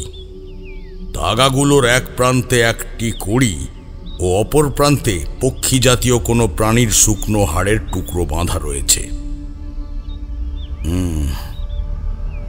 এ কোনো সাধারণ সুতো নয়। তাগা প্রস্তুত করার কাঁচামাল সে কার কাছ থেকে পেয়েছে তা তো জানি না। আজ 2 বছর হলো আমার স্ত্রী মারা গিয়েছেন। ওই ঘরটা ওর বড় প্রিয় ছিল। আমি কাজকর্মে 1-2 রাতের জন্য বাইরে গেলে ও একাকী এই ঘরে এসে বসে থাকত। দেওয়ালে যে সমস্ত তৈলচিত্র দেখতে পাচ্ছেন তার বেশিরভাগটাই ও নিজে পছন্দ করে এনে সাজিয়েছে। বিবাহের সময় আমার মা ওর হাতের কারুকার্য দেখে একেবারে চমকে গিয়েছিলেন। সেই গুণের দৃষ্টান্ত বিবাহ পরবর্তী জীবনে আমি নিজেও উপলব্ধি করেছি। এই দেখুন, এই পোড়া মাটির পুতুলগুলো পর্যন্ত ওর হাতে গড়া। আসলে ও চলে যাওয়ার পর এই ঘরে অন্য কারো প্রবেশ নিষিদ্ধ ছিল। তবে আমি আমার সমস্ত লাভ লোকসানের হিসেব রাখতে এই ঘরে আসতাম। ও ছিল এই সংসারের মা লক্ষ্মী। আমার মা জীবৎকালে বলে গিয়েছিলেন, যাই হয়ে যাক না কেন কোনো টাকা কড়ির হিসেব যেন সব সময় আমার স্ত্রীর কাছে গচ্ছিত রাখি। সেই কারণে ওই কাঠের বাক্সে এখনো বহু নতুন ও পুরনো রসিদ আর মুনাফার টাকা তুলে রেখেছি। আমার স্ত্রী সাধু সন্ত মানুষদের খুব ভক্তি শ্রদ্ধা করত, আর আজ আপনার আগমনে ওর আত্মা শুদ্ধ হলো। সে কি ঘুরতে খুব ভালোবাসত? আগে হ্যাঁ। এবার আপনিও অন্য ঘরে চলুন। এই ঘরটার এই ঝুলগুলো ছাড়তে হবে। কেন জানি না, এখানে আসা ইস্তক আমার পা সরতে চাইছে না। আচ্ছা বেশ, আমি এখানেই আসন পেতে দিচ্ছি। আপনার আহার সম্পূর্ণ হলে আপনাকে নিয়ে গ্রাম পরিদর্শনে বের হব। সেই ভালো। ঘুরে ফিরে সেই ঘরের জিনিসগুলো দেখতে গিয়ে বারংবার মনে হচ্ছিল এই ঘরে যেন কে বা কারা আমার দিকে খুব সন্দিহান দৃষ্টিতে তাকিয়ে রয়েছে। তাদের চাহনি এতই ভয়ঙ্কর যে রক্ত মাংসের পর্দা ভেদ করে সরাসরি শরীরের অস্থির দিকে লোলুপ বাণ নিক্ষেপ করছে।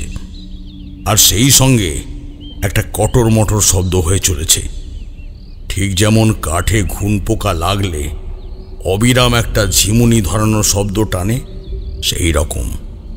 মশাই, আমাকে মুক্তি দিন।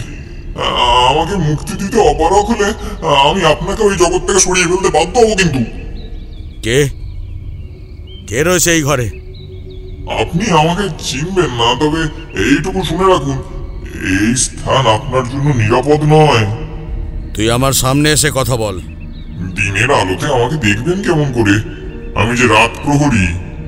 অনেক চেষ্টা করেছি, কিন্তু কিছুতেই একটা আস্ত শরীর জোটাতে পারছি না। আপনি সেই মাধ্যম হবেন। আপনার দেহটা যেন ঈশ্বরের ন্যায় সুঠাম, সুন্দর বন্ধযুক্ত। ব্রাহ্মণদের শরীর বুঝি এমন সোনার বরণ হয়? তোর পরিচয় কি? যদি পালিয়ে না যান তাহলে খুব শীঘ্রই জানতে পারবেন। ব্রহ্মকাল তান্ত্রিক কখনো পালাতে শেখেনি। ঠিক আছে, তাহলে আপনার সাথে আমার সেই কথাই রইল। ওই যে এদিকে কেউ আসছে, আর থাকতে পারবো না, চললাম ঠাকুরমশাই। না, যাস না, আমার কথা এখনো শেষ হয়নি। দাঁড়া বলছি, আমারটাকে সাড়া দে। কোথায় তুই? কি হলো? ওখানে কি করছিস? উত্তর দে। সাধু বাবা, আমি এসেছি। বৈধ কুমং, ভেতরে আসতে পারি? ও আয়।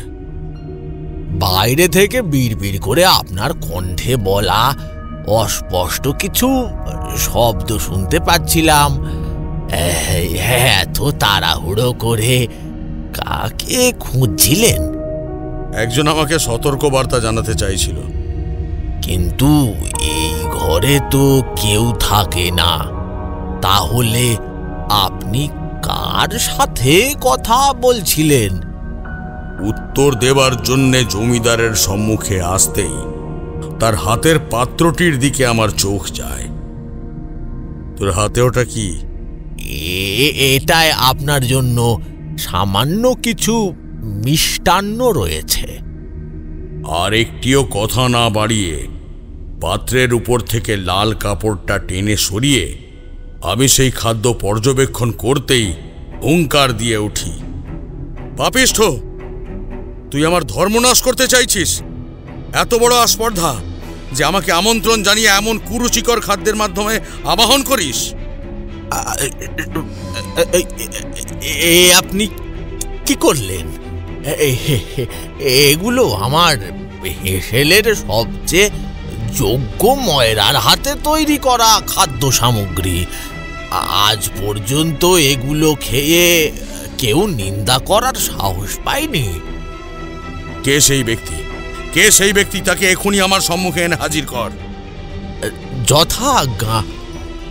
জমিদার দ্রুত প্রস্থান করে একজনকে সাথে নিয়ে ফেরে। আমি কিছু করি নাই কর্তা, আমারে ছেড়ে দেন, আমি কিছু করি নাই কর্তা। এদিকে আয়, এদিকে আয় বলছি। এই যে সাধু বাবা, এ হলো ছিদাম ময়রা। তুই এই পাকতন্ত্র কোথায় শিখেছিস? আগে আগে আমি কিছু বুঝতেছি না।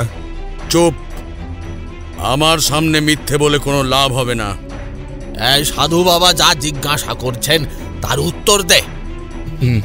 নাম বলা বারণ আছে। আমি যে নেতিবাচক শব্দ সহ্য করতে পারি না এটা তুই জানিস না? দুটো খড়ম পিটা দিলেই সব উগড়ে আসবে। ও কোনো কারণে খুব ভীত হয়ে রয়েছে। আমি ওর সাথে একাকী কিছু কথা বলতে চাই, তুই বাইরে যা। এসব ছোট জাতের মুখ এভাবে খোলা যায় না। তোকে যা আদেশ করেছি সেটার পালন কর। দুঃখিত দুঃখিত, আমি খেয়াল রাখছি। এখন এদিকে যাতে অন্য কেউ না আসে। এবার বলতো, এই খাবার সত্যি তোর হাতে তৈরি করা? হ্যাঁ সাধু বাবা, সাথে আমার বউটাও কিছু পদ রেঁধেছে। মানুষের শরীরের বিভিন্ন অঙ্গ প্রত্যঙ্গ কাজে লাগিয়ে এমন বিভৎস খাদ্য প্রস্তুত করতে তোর ভয় হয় না? আপনার জন্য এই খাবার আমি থালায় সাজাইনি। সেখানে তো নারকেলের তক্তি, ক্ষীরের পুলি, সর মাখানো সন্দেশ, চিড়ের মোয়া এগুলো ছিল। জমিদার মশাই হেঁচেলে উপস্থিত হতেই আমি থালার উপর একখানি কাপড় দিয়ে সেসব ঢেকে দিই, যাতে আসার সময় কোনো ধুলোবালি পর্যন্ত এগুলো স্পর্শ করতে না পারে। কিন্তু এই খাবার চোখের সামনে কেমন করে বদলে গেল এটা আমি নিজেও ধারণা করতে পারতেছি না। মেঝের চারিদিকে এই জিনিসগুলো ছড়িয়ে থাকতে দেখেই আমার সন্দেহ হয়েছিল যে আপনি নিশ্চয়ই কোনো অসঙ্গতি পেয়ে আমার খোঁজ করেছেন। তোকে এখানে কে পাঠিয়েছে? আমি খারাপ লোক নই সাধু বাবা, কিন্তু পেটের দায়ে রাত নামলে এক পিশাচিনীর কাছে নিজেকে বিক্রি করতে বাধ্য হই। এসব কথা আর কেউ জানে? না না না না সাধু বাবা, না, জানলে যে সে একেবারে কেটে ফেলবে। এসব দিয়ে জমিদারের মন্দিরে মায়ের পূজা হয়? আগে আপনার কাছে মিছে কথা কইব না, আগে কখনো হয়নি, আজ থেকে হবে। যদিও মন্দিরের জন্য যে মিষ্টি লাগে সে মিষ্টান্ন আমি তৈরি করি, তাই আলাদাভাবে ঠিক যেমন কোনো সাধারণ মানুষে পূজা দেয় তেমনি করে আজ সকালে স্নান সেরে হাটে গিয়ে সেসবের জন্য সামগ্রী নিয়ে এসেছি। তারপর আবার হাত পা ধুয়ে শুদ্ধ বস্ত্র গায়ে জড়িয়ে ছানা মেখেছি। বিকেলের মধ্যে সব রকমারি মিষ্টিতে হেসেল ভরিয়ে তুলতে হবে। শুধু গতকাল রাতে পিশাচিনী শিকার ধরে দিয়েছিল বলে এই প্রথম রাতের বেলা কাজের চাপ পড়েছিল। সারা রাত জেগে মিষ্টি তৈয়ার করতে হয়েছে। চোখের দিকে তাকান, তবেই টের পাবেন ওই মিষ্টিতে নাকি সূর্যের আলো পড়লেই বিপদ। অজানা ভয়ের মধ্যে হাতও চলে যন্ত্রের মতো। তারপর তার চাহিদা সব খাবার থালায় তুলে দিতেই দুটো করে মোহর দিয়ে ওখান থেকে উধাও হয়ে গেলেন। আসলে অমাবস্যার রাতেই সেও ভবানী মায়ের পূজা করে। আজ দুজনের পূজা একত্রে এক মন্দিরে হতে চলেছে, তবে ধরন একেবারে আলাদা। আমার মন বলছে এতে কেউ মরবে। গতকাল রাতে যা কিছু প্রস্তুত করেছিস সেসব এখন কোথায়? ওগুলো থেকে একেবারে আষ্টে গন্ধ ছাড়ছে, তাই নিজের বাড়িতে নিয়ে গিয়ে লুকিয়ে রেখেছি। নির্দেশ আছে সঠিক সময়ে আসলে সাথে ওগুলো স্থান বদল করতে হবে। আর সেটা করবি কেমন করে? আমি সেসবের কিছুই জানি না, শুধু তোড়জোড় করে জায়গা ছেড়ে দিয়েছি। পিশাচিনী নিজের ইচ্ছে মতো মানুষের শরীরে ঢুকতেও পারে, আবার বের হতেও পারে। তাই সঠিক সময় সে নিজেই আমাকে পথ দেখাবে। আসলে পূজায় লাগতে না পারলে তার কথা ফুরিয়ে যাবে, আর মা ভবানী নাকি তার সঙ্গ ছেড়ে দেবেন। আজ থেকে তুই আর এই রক্তে হাত রাঙাবি না, এ আমার আদেশ। ও তোদের নরকের দিকে ঠেলে দিচ্ছে, আর তোরাও সবকিছু জেনে শুনে মূর্খের ন্যায় সেদিকে হেঁটে চলেছিস। কি করব বলুন, আমারও যে সংসার রয়েছে। জমিদারের পাকশালে কাজ করে যা পাস তাতে সংসার সচ্ছল হয়নি? আগে বেশ ভালো অবস্থা ছিল, তবে জমিদার মশাই এখন বড় কোনো উৎসবের জন্য আমার আর ডাকেন না। রোজগার দিনে তো সবাই এত রকম ফের মিষ্টি খায় না, তাই যখন যখন মন চায় তখনই ডাক পাঠায়। আর জমিদারের ঘরে কাজ করি বলে নিজের মিষ্টি হাটে গিয়ে বেচতেও পারি না। ওখানকার দোকানিরা ভাবে আমি হয়তো দ্বিগুণ লাভ করতেছি।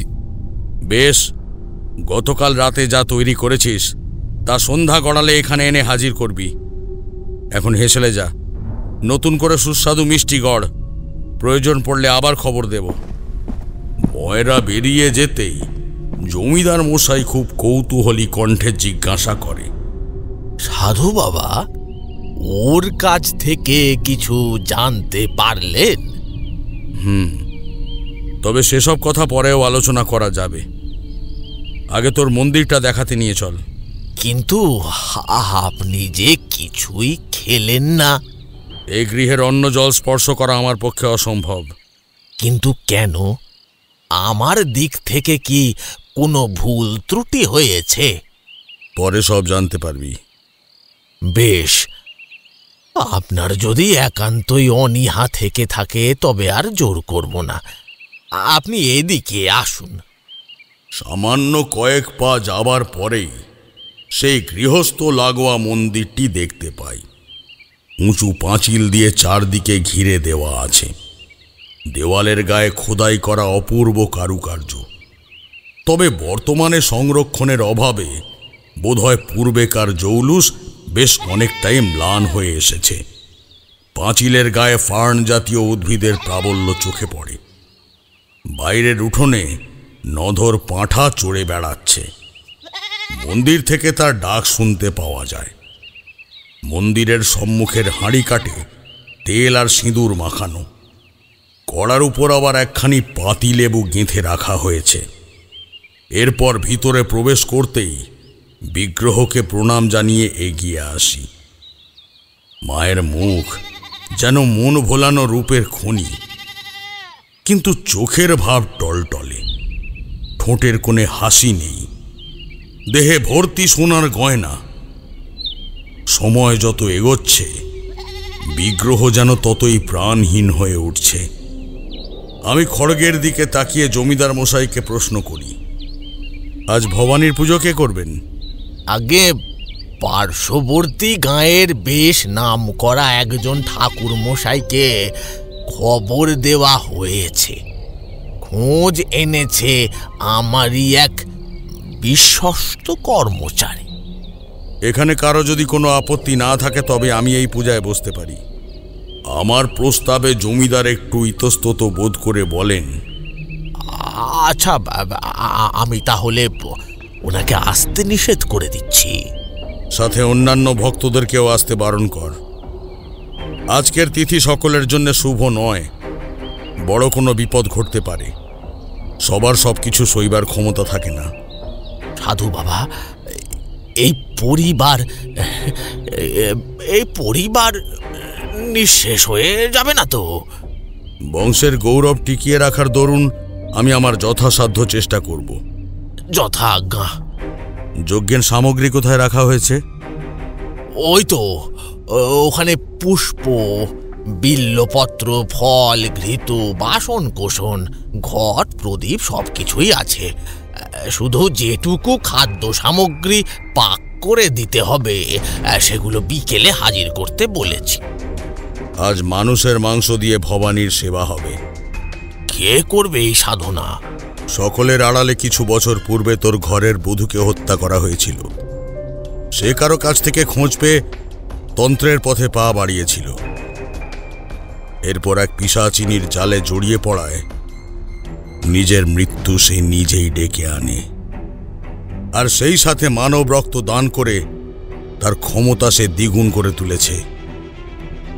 হয়তো সেই পিশাচিনী তাকে আশ্বাস দিয়েছিল ঘরের কপাটে ওই তাগা বাঁধলে শুভ যোগ স্থাপিত হয়, কিন্তু আদপে ওতে অশুভ শক্তির চলাচলের ক্ষমতা বাড়ে। আপনি যা করার হয় করুন, যেভাবে বলবেন আমি সেভাবেই সহযোগিতা করব। শুধুমাত্র একটি প্রশ্ন রয়েছে, আমি তো কাউকে কখনো হত্যা করিনি, তবে সেই পিশাচিনী কেন আমার ক্ষতি করলো? ওর রোষাগ্নি দেবী ভবানীর উপর আর তোর পরিবারের উপর ভবানীর কৃপা দৃষ্টি থাকার সুবাদে ও তোকে ঘোর প্রতিদ্বন্দ্বী মনে করে। এর থেকে নিষ্কৃতি পাওয়ার উপায় কি? আজকের রাতটাই সবকিছুর মীমাংসক। শোন, আজ বিকেলের মধ্যে কাছাকাছি কোনো শ্মশান থেকে একটি মৃতদেহ জোগাড় করে আন। ওটা গঙ্গা জলে ধুইয়ে হলুদ আর কুমকুম মাখিয়ে তারপর আমার তন্ত্রক্রিয়া শুরু হবে। সাধু বাবা, এমন কথা জানাজানি হলে তো লোকে আমার মুখে থুতু দেবে। সে যতই ক্ষমতার জোর থাক, তাই বলে দেবীকে নিয়ে এমন ছেলে খেলা কারো সইবে না। আর যজ্ঞের সময় নৈবেদ্য দেখে ভবানী যদি কুপিত হন, তখন শুধুমাত্র তোর একার পরিবার নয়, বরং এই গোটা গ্রাম ছারখার হয়ে যাবে। কর্তা আসতে পারি? এখানে আমরা জরুরি কথা বলছি, তোর কথা পরে শুনবো। না, আজকের যজ্ঞে ওর একটা গুরুত্বপূর্ণ ভূমিকা রয়েছে। বল বল কি বলতে চাস? এই কবচটা ধরেন কর্তা। এটা কোথা থেকে জুটিয়েছিস? আমার বউয়ের অশরীরী শক্তির হাত থেকে বাঁচাবার জন্য এক পিশাচিনীর কাছ থেকে নিয়েছিলাম। ছিদাম, রাতের বেলা সেই পিশাচিনীর উন্মত্ত রূপ দেখলে ভয় পাবি না তো? না সাধু বাবা, যথাসাধ্য চেষ্টা করব নিজেকে সংযম করার। বেশ, এবার চোখ বন্ধ করে আমার সামনে দাঁড়া। আমি আমার বাম হস্ত প্রসারিত করে তার তর্জনী ছিদামের কপালে চেপে ধরতেই লক্ষ্য করি আজ রাতে সেই পিশাচিনী ওর সহধর্মিনীর দেহকে সম্বল করে পূজার স্থানে এসে হাজির হবে। আমার যা কিছু জানার ছিল তা জানা হয়ে গেছে। এবার যাকে যা বলেছি সেগুলো আনায়নের ব্যবস্থা করা হোক। জমিদার মশাই তার দুই লেঠেলের সাথে প্রায় এক প্রহর ধরে অনেক আলাপ আলোচনা করার পর তাদের শ্মশানের উদ্দেশ্যে যাত্রা শুরু করতে বলেন। আমিও মন্দিরের সামনে মাটি মেখে তার উপর সিঁদুর, তৈল, ধান, অন্যান্য শস্য বীজ দিয়ে মধ্যখানে ঘট স্থাপন করি। এরপর আসন শুদ্ধি করে সেই যে বসলাম, তারপর শত ঝড় বয়ে গেলেও যজ্ঞ পূরণের আগে এই আসন ছাড়ার উপায় আমার কাছে জানা নেই। ক্রিং তৎসিবে ওম সুরাভ্যাং। এরপর ধীরে ধীরে জিহ্বা শুদ্ধি ও পুষ্প শুদ্ধি করে অন্যান্য ফলাহার সাজিয়ে নি। আমার সহায় হ ভবানী, এই যন্ত্রণা তোর একার নয়। মায়ের সাথে অবিচার হলে সেই কষ্ট ভক্তের উপরেও বর্তায়। সাধু বাবা, সময় তো হয়ে এলো। এবার নতুন মিষ্টান্নগুলো এখানে নিয়ে আসি। আর জমিদার মশাইকে এখানে আসার জন্য খবর পাঠা। কাউকে যেতে হবে না, আমি নিজেই এসে গিয়েছি। আর আপনি ঠিক যেমন বলেছিলেন সেভাবেই একটি দেহ হাজির করা হয়েছে। তাকে ধরাধরি করে এখানে নিয়ে আয়, আর ওর শরীরে যেন এই মুহূর্তে কোনো আঘাত না লাগে সেটা লক্ষ্য করবি। আপনি যেহেতু মৃতদেহের লিঙ্গ নির্ধারণ করে দেননি, তাই শ্মশানের একটা বেনামি পুরুষ দেহের যোগান দেওয়া গিয়েছে। তাতেই হবে। এই, তোরা সবাই একে একে থালাগুলো এখানে নামিয়ে রাখ, আর উপর থেকে প্রত্যেকটা থালার উপর কলা পাতা দিয়ে মিষ্টিগুলোকে ঢেকে দে। ছিদাম, যত দ্রুত সম্ভব নিজের গৃহে গিয়ে পূর্বরাতে পিশাচিনীর ইশারা অনুযায়ী যা কিছু প্রস্তুত করেছিস সেগুলো এখানে নিয়ে আসার ব্যবস্থা কর। ওকে যেতে হবে না, আমি লোক পাঠাচ্ছি। বেশ, সেই মিষ্টান্ন আসার পর ওখানকার প্রতি পদ থেকে একটি করে গোটা মিষ্টান্ন এই শরীরে প্রবেশ করাবি। মরা মানুষ মিষ্টি খাবে কেমন করে? কিছুক্ষণ পর ওর মধ্যেও কাল যোগ প্রবেশ করবে। সেই সময়ও জীবিত বা মৃত কোনোটাই থাকবে না। এরপর তীর, হলুদ, ধুনো ও পৈতে সহকারে একটি মন্ত্র পড়ে আমি সেই দেহের প্রাথমিক উজ্জীবিতের কর্ম সম্পাদন করি। দেখতে দেখতে কোথা থেকে যে সময় বয়ে যায় তা বোঝা দায়। বিকেল গড়িয়ে সন্ধ্যা নেমে আসে। ছিদাম যথাসাধ্য চেষ্টা করে আমার কথা মতো সেই দেহকে সবকিছু ভক্ষণ করাতে সক্ষম হয়। সাধু বাবা, পূজা কখন শুরু হবে? তার তো প্রায় আসার সময় হয়ে গিয়েছে। এত দেরি হওয়ার কথা তো ছিল না। এই সব কি হচ্ছে? এই চারিদিক থেকে ধুলোর ঝড় উঠে আসছে কেন? পিশাচিনীর আসার সংকেত স্পষ্ট হয়ে গিয়েছে। ছিদাম, শাঁখ বাজা। জমিদার মশাই, আপনি কাঁসর বাজাতে থাকুন।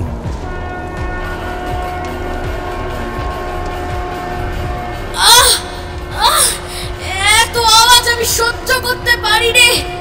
এসব বন্ধ করো। এখানে তো দেবীর কাছে সবকিছু উৎসর্গ করা হয়নি, তাহলে এই বাদ্যযন্ত্রের কি প্রয়োজন? বউ, ও বউ, তুই অমন করে আমায় ফাঁসছিস কেন রে? যাস না, এখানেই দাঁড়া। ভবানীর পুজো কেমন করে হবে সেটা কি তোর কাছে শিখতে হবে? কে তুই? তোকে তো আগে এখানে কখনো দেখিনি। কেন, দেখলে বুঝি নিজের পরিকল্পনা ত্যাগ করতিস? ছিদাম, তুই শেষে আমার সাথে বিশ্বাসঘাতকতা করলি? সাধু বাবা, ওর কোনো ক্ষতি করবেন না। ও আমার বউ সাধু বাবা, দয়া করে ওর কোনো ক্ষতি করবেন না সাধু বাবা। ভালো করে চেয়ে দেখ, এখানে তোর সহধর্মিনীর শরীরটা রয়েছে, কিন্তু আত্মাটা অন্য কোথাও বাঁধা পড়ে আছে। তোর স্ত্রীকে পুনরায় ফিরে পেতে চাইলে আমি ঠিক যেমনটা বলবো তেমনটা করবি। এই শরীর আর কখনো ফিরিয়ে দেওয়া হবে না। এটা আমি নিজের অধীনস্থ করেছি। এই বিদ্যা স্বয়ং দেবীর দান। আমি আমার সামনে থেকে কবজ ও জবা ফুল একত্রে তুলে নিয়ে তাতে একটি মন্ত্র ভরে সেটা পিশাচিনীর দিকে ছুঁড়ে দিই। এটা কি হচ্ছে? আমার সারা শরীরে এক জড়তা কাজ করছে। না, এটা কিছুতেই বিস্তৃত হতে দেওয়া যাবে না। ক্লিং প্রেতাং ওং তৎ স্বাহা।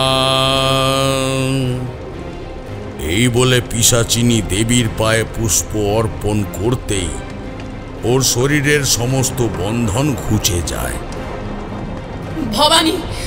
ভবানী সব সময় আমার সাথে রয়েছেন। এই পৃথিবীর কেউ আমাকে দমন করতে পারবে না।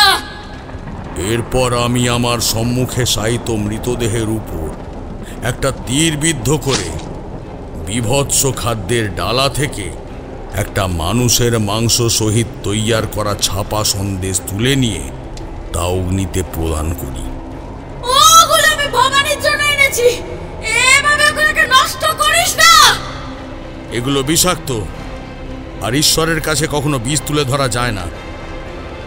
না, ওগুলো সবচেয়ে উপাদেয় খাদ্য, যা পেটে পড়লে সারা জীবনের মতো সেই স্বাদ জিহ্বায় লেগে থাকবে। এই নৈবেদ্য তোর কাছে কে চেয়েছে হতভাগী? যদি সত্যিই আমার কৃপা প্রার্থী হতি, তবে না হয় ওই সর্বনাশী চোখের নোনা জলেই আমার চরণ ধুইয়ে মন গলাবার পথ খুঁজতিস। সেসব না করে এমন বিকট কুরুচিপূর্ণ অস্পৃশ্য অখাদ্য আমার সামনে সাজিয়ে রেখেছিস। দেবী, দেবী, আমাকে ভুল বুঝবেন না। এই নিন, এই নিন, এই খাদ্য একবার মুখে তুলে দেখুন। বেশ, দেবীকে দেওয়ার আগে এখান থেকে একটা মিষ্টান্ন তুলে তুই নিজেই সেটা সম্পূর্ণরূপে ভক্ষণ করে এটা প্রমাণ কর যে এর মধ্যে এমন কিছু আছে যাতে দেবী তুষ্ট হতে বাধ্য। দেবীকে ভোগ নিবেদন না করেছে আমি কখনো খাই না। এই নে, তোর মিষ্টান্নের থালা আমি সবার আগে রাখলাম। এরপর হাতে ফুলের পাপড়ি নিয়ে মন্ত্র পড়ে সেই খাদ্য শুদ্ধ করে দেবীর পদতলে ছুঁয়ে থালাটা পিশাচিনীর দিকে এগিয়ে বলি, এবার তো এগুলো প্রসাদী হয়ে উঠেছে, এবার ভক্ষণ করে দেখো। তুমি খেয়েছো মা? এবার তুই খেয়ে দেখ। তুমি খুশি হয়েছে তো? তোর খাওয়া মানেই আমার গ্রহণ করা।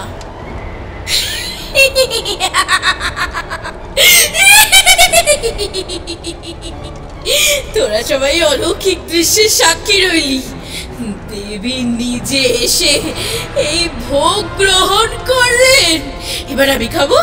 হ্যাঁ, আমি খাবো। এত কষ্ট করে শিকার ধরেছি, পদ্ধতি জানিয়ে পাহারা দিয়ে সব ছাঁচে ফেলেছি। আমাকে তো খেতেই হবে। একে একে যেমন বাসি পচা মন্ডা খাবো, তেমনি আজকের রাত পুরোবার আগে তোদের সব কটাকে এই আগুনে জ্যান্ত পুড়িয়ে পেট ভরবো। এই কথা বলে উল্লাসের সহিত পিশাচিনী একটা সন্দেশ মুখে পুড়তেই আমি আমার সামনে শায়িত সব দেহের মুখে আগুন তুলে দিই। সব পুড়ে যাচ্ছে। ওকে মারিস না, আমাকে ছেড়ে দে। আরো খা, এই দেখ এখনো কত খাবার, সব তোর জন্য। নে, এগিয়ে আয়। না না, আমি কিচ্ছু চাই না, কিচ্ছু চাই না। সরিয়ে ফেল, আমার বুকটা জ্বলে যাচ্ছে। সরিয়ে ফেল। সাধু বাবা, সাধু বাবা, আমার বউটা মরে যাবে না তো সাধু বাবা? ঠিক বলেছিস। আমি তোদের হাতে বিনষ্ট হওয়ার পূর্বে এই সূক্ষ্ম শরীরটাকে ধ্বংস করে দিই। খবরদার, ওর কিছু হলে তুই কখনো মুক্তি পাবি না। চাই না মুক্তি। আমি আরো ক্ষমতাশালী হতে চাই। নতুন করে আমার নিয়মে সমস্ত দেবদেবীর পূজা হবে। আমি হব সর্বজ্ঞানী। তোদের মতন সাধুদের উপাস্য এই আমি হব। পিশাচিনী ছিদামের স্ত্রীর শরীরটা ক্ষতবিক্ষত করতে উদ্যত হলে আমি অস্ফুটে মন্ত্র পড়ে অগ্নিতে শুকনো ধান প্রদান করি, আর সেই সঙ্গে পিশাচিনীও হুঙ্কার দিয়ে ওঠে। আমার খুব কষ্ট হচ্ছে। তুই কি দিয়েছিস সত্যি করে বল, তুই কি চাস? আমাকে এখান থেকে দূর করলে তোর কি লাভ? তার চাইতে তুই আমাকে সহযোগিতা কর। আমি তোকে কথা দিচ্ছি, এই পৃথিবীর সমস্ত ঐশ্বর্য তোর পায়ের কাছে এনে দেব। এত ধন দৌলত দেব যে তোর 7 প্রজন্ম মিলেও শেষ করতে পারবে না। ব্রহ্মকাল তান্ত্রিক কখনো অর্থের লোভ করে না। বেশ, তুই শুধু বল তোর কি চাই। তোর জন্য যেই কয়েকজনকে মরতে হয়েছে তাদের সকলের হয়ে আমি তোর বিনাশ চাই। ভবানী, ওই ভবানী আমাকে ছলনা করেছে। শোন শোন, কেউ তোরা ওকে বিশ্বাস করিস না। ওই দৈবিক পথ থেকে সরে আয়। ও আমার চেয়েও বড় পিশাচিনি। শুধুমাত্র নিজের চাহিদাকে বরণ করে একের পর এক বলি নেয়। এই যে তোরা আমার দিকে চেয়ে দেখ। আমি যৌবনকালে তন্ত্রসিদ্ধ হওয়ার দরুন নিজেকে ওর পায়ে সমর্পণ করেছিলাম, কিন্তু ও আমাকে ওর সহচর হিসেবে মান্যতা দেয়নি। এরপর প্রেত লোকে থাকাকালীন আমি ওর ঘোর তপস্যা শুরু করি, অথচ আমাকে কখনো এমন আশীর্বাদ দেয়নি যাতে আমি মানুষের পূজা পেতে পারি। শেষমেশ আমার সঙ্গ ছাড়তে আমার কাছ থেকে ওকে পূজা করার ক্ষমতাটাও কেড়ে নেয়। এখনো বলবি ও তোদের ঈশ্বর? তোর এই করুণ পরিস্থিতি তুই নিজেই ডেকে এনেছিস। সকল দশায় দেবীর সমস্ত রূপ আরাধনা করা সম্ভব নয়, সেই জ্ঞান তোর থাকা উচিত। কিন্তু তুই আত্ম অহমিকায় অন্ধ হয়ে মনে করেছিলি ভবানীকে পূজিত করে যেন ঈশ্বরকেই ধন্য করে তুলছিস। আমি তো যৌবনে মরতে চাইনি, কিন্তু ভবানীর দেখা পেতে আমাকে মরতে হয়েছিল। সেটাও তো তোরই কর্মের ফল। তুই পুণ্যের চেয়ে পাওনার দিকে চোখ রেখেছিলি। এমন কর্মফলের বিধান আমি মানি না। আমি যা চাই সেটা আমি ছিনিয়ে নিই, আর যদি তা না হয় তবে সেই পথে যে বা যারা বাধা হয়ে দাঁড়ায় তাদের সবাইকে গলা টিপে হত্যা করে তাদের মুখ থেকে উঠে আসা তপ্ত গরম রক্ত নিজের জিহ্বা দিয়ে চেটে পৈশাচিক মৃত্যুর স্বাদ অনুভব করি। এবার কিন্তু আমার সহ্যের সীমা অতিক্রম করছিস। পিশাচিনী এই নিষেধাজ্ঞা অবজ্ঞা করে আমার দিকে নখ খিঁচিয়ে ধাবিত হতেই আমি আমার বাম হস্তের মুঠো বন্ধ করে তাতে অস্ফুটে একটা মন্ত্র পড়ে অগ্নিতে কর্পূর ও ঘৃত প্রদান করতেই সেই পিশাচিনীর সর্বশরীর জ্বলতে শুরু করে দেয়। এই হতে পারে না, ভেবে দেখ। আমাকে আগুনে পুড়ে মারলে সৌদামিনীও কিন্তু আমার সাথে মরবে। তুই কি তাকেও হত্যা করবি? সেই পথ আমি আগেই ভেবে রেখেছি। ভালো করে আগুনের শিখার দিকে চেয়ে দেখ, শুধুমাত্র তোর অবয়ব দেখতে পাবি। ওই মিষ্টান্ন ভক্ষণের মাধ্যমেই তোর বিনাশের সংকল্প অগ্নিতে প্রদান করা হয়েছিল।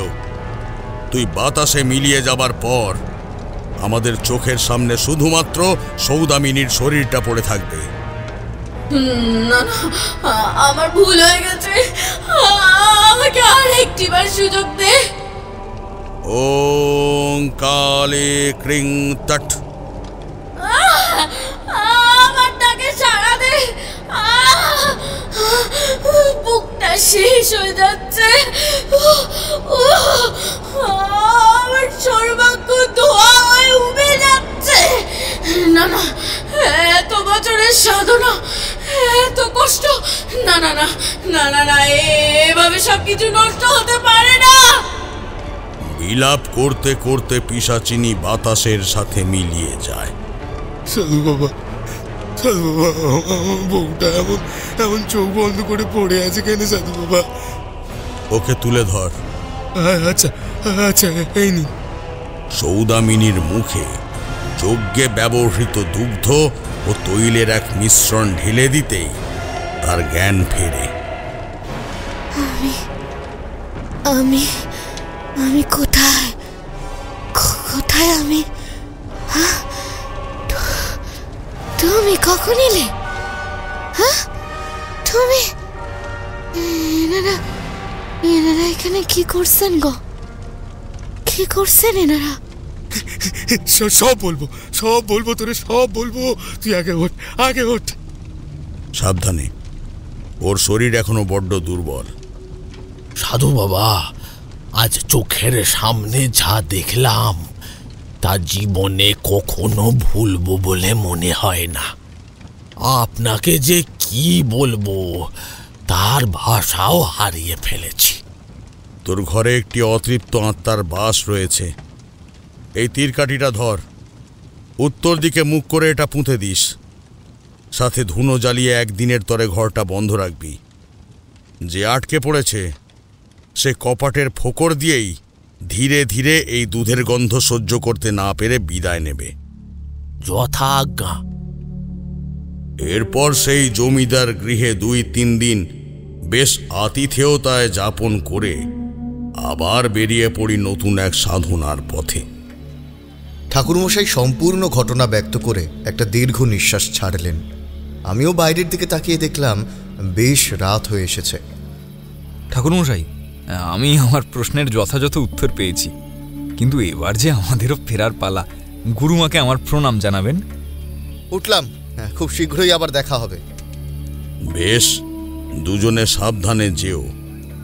জয় ভবানী, জয় শিব শম্ভু, জয় মা।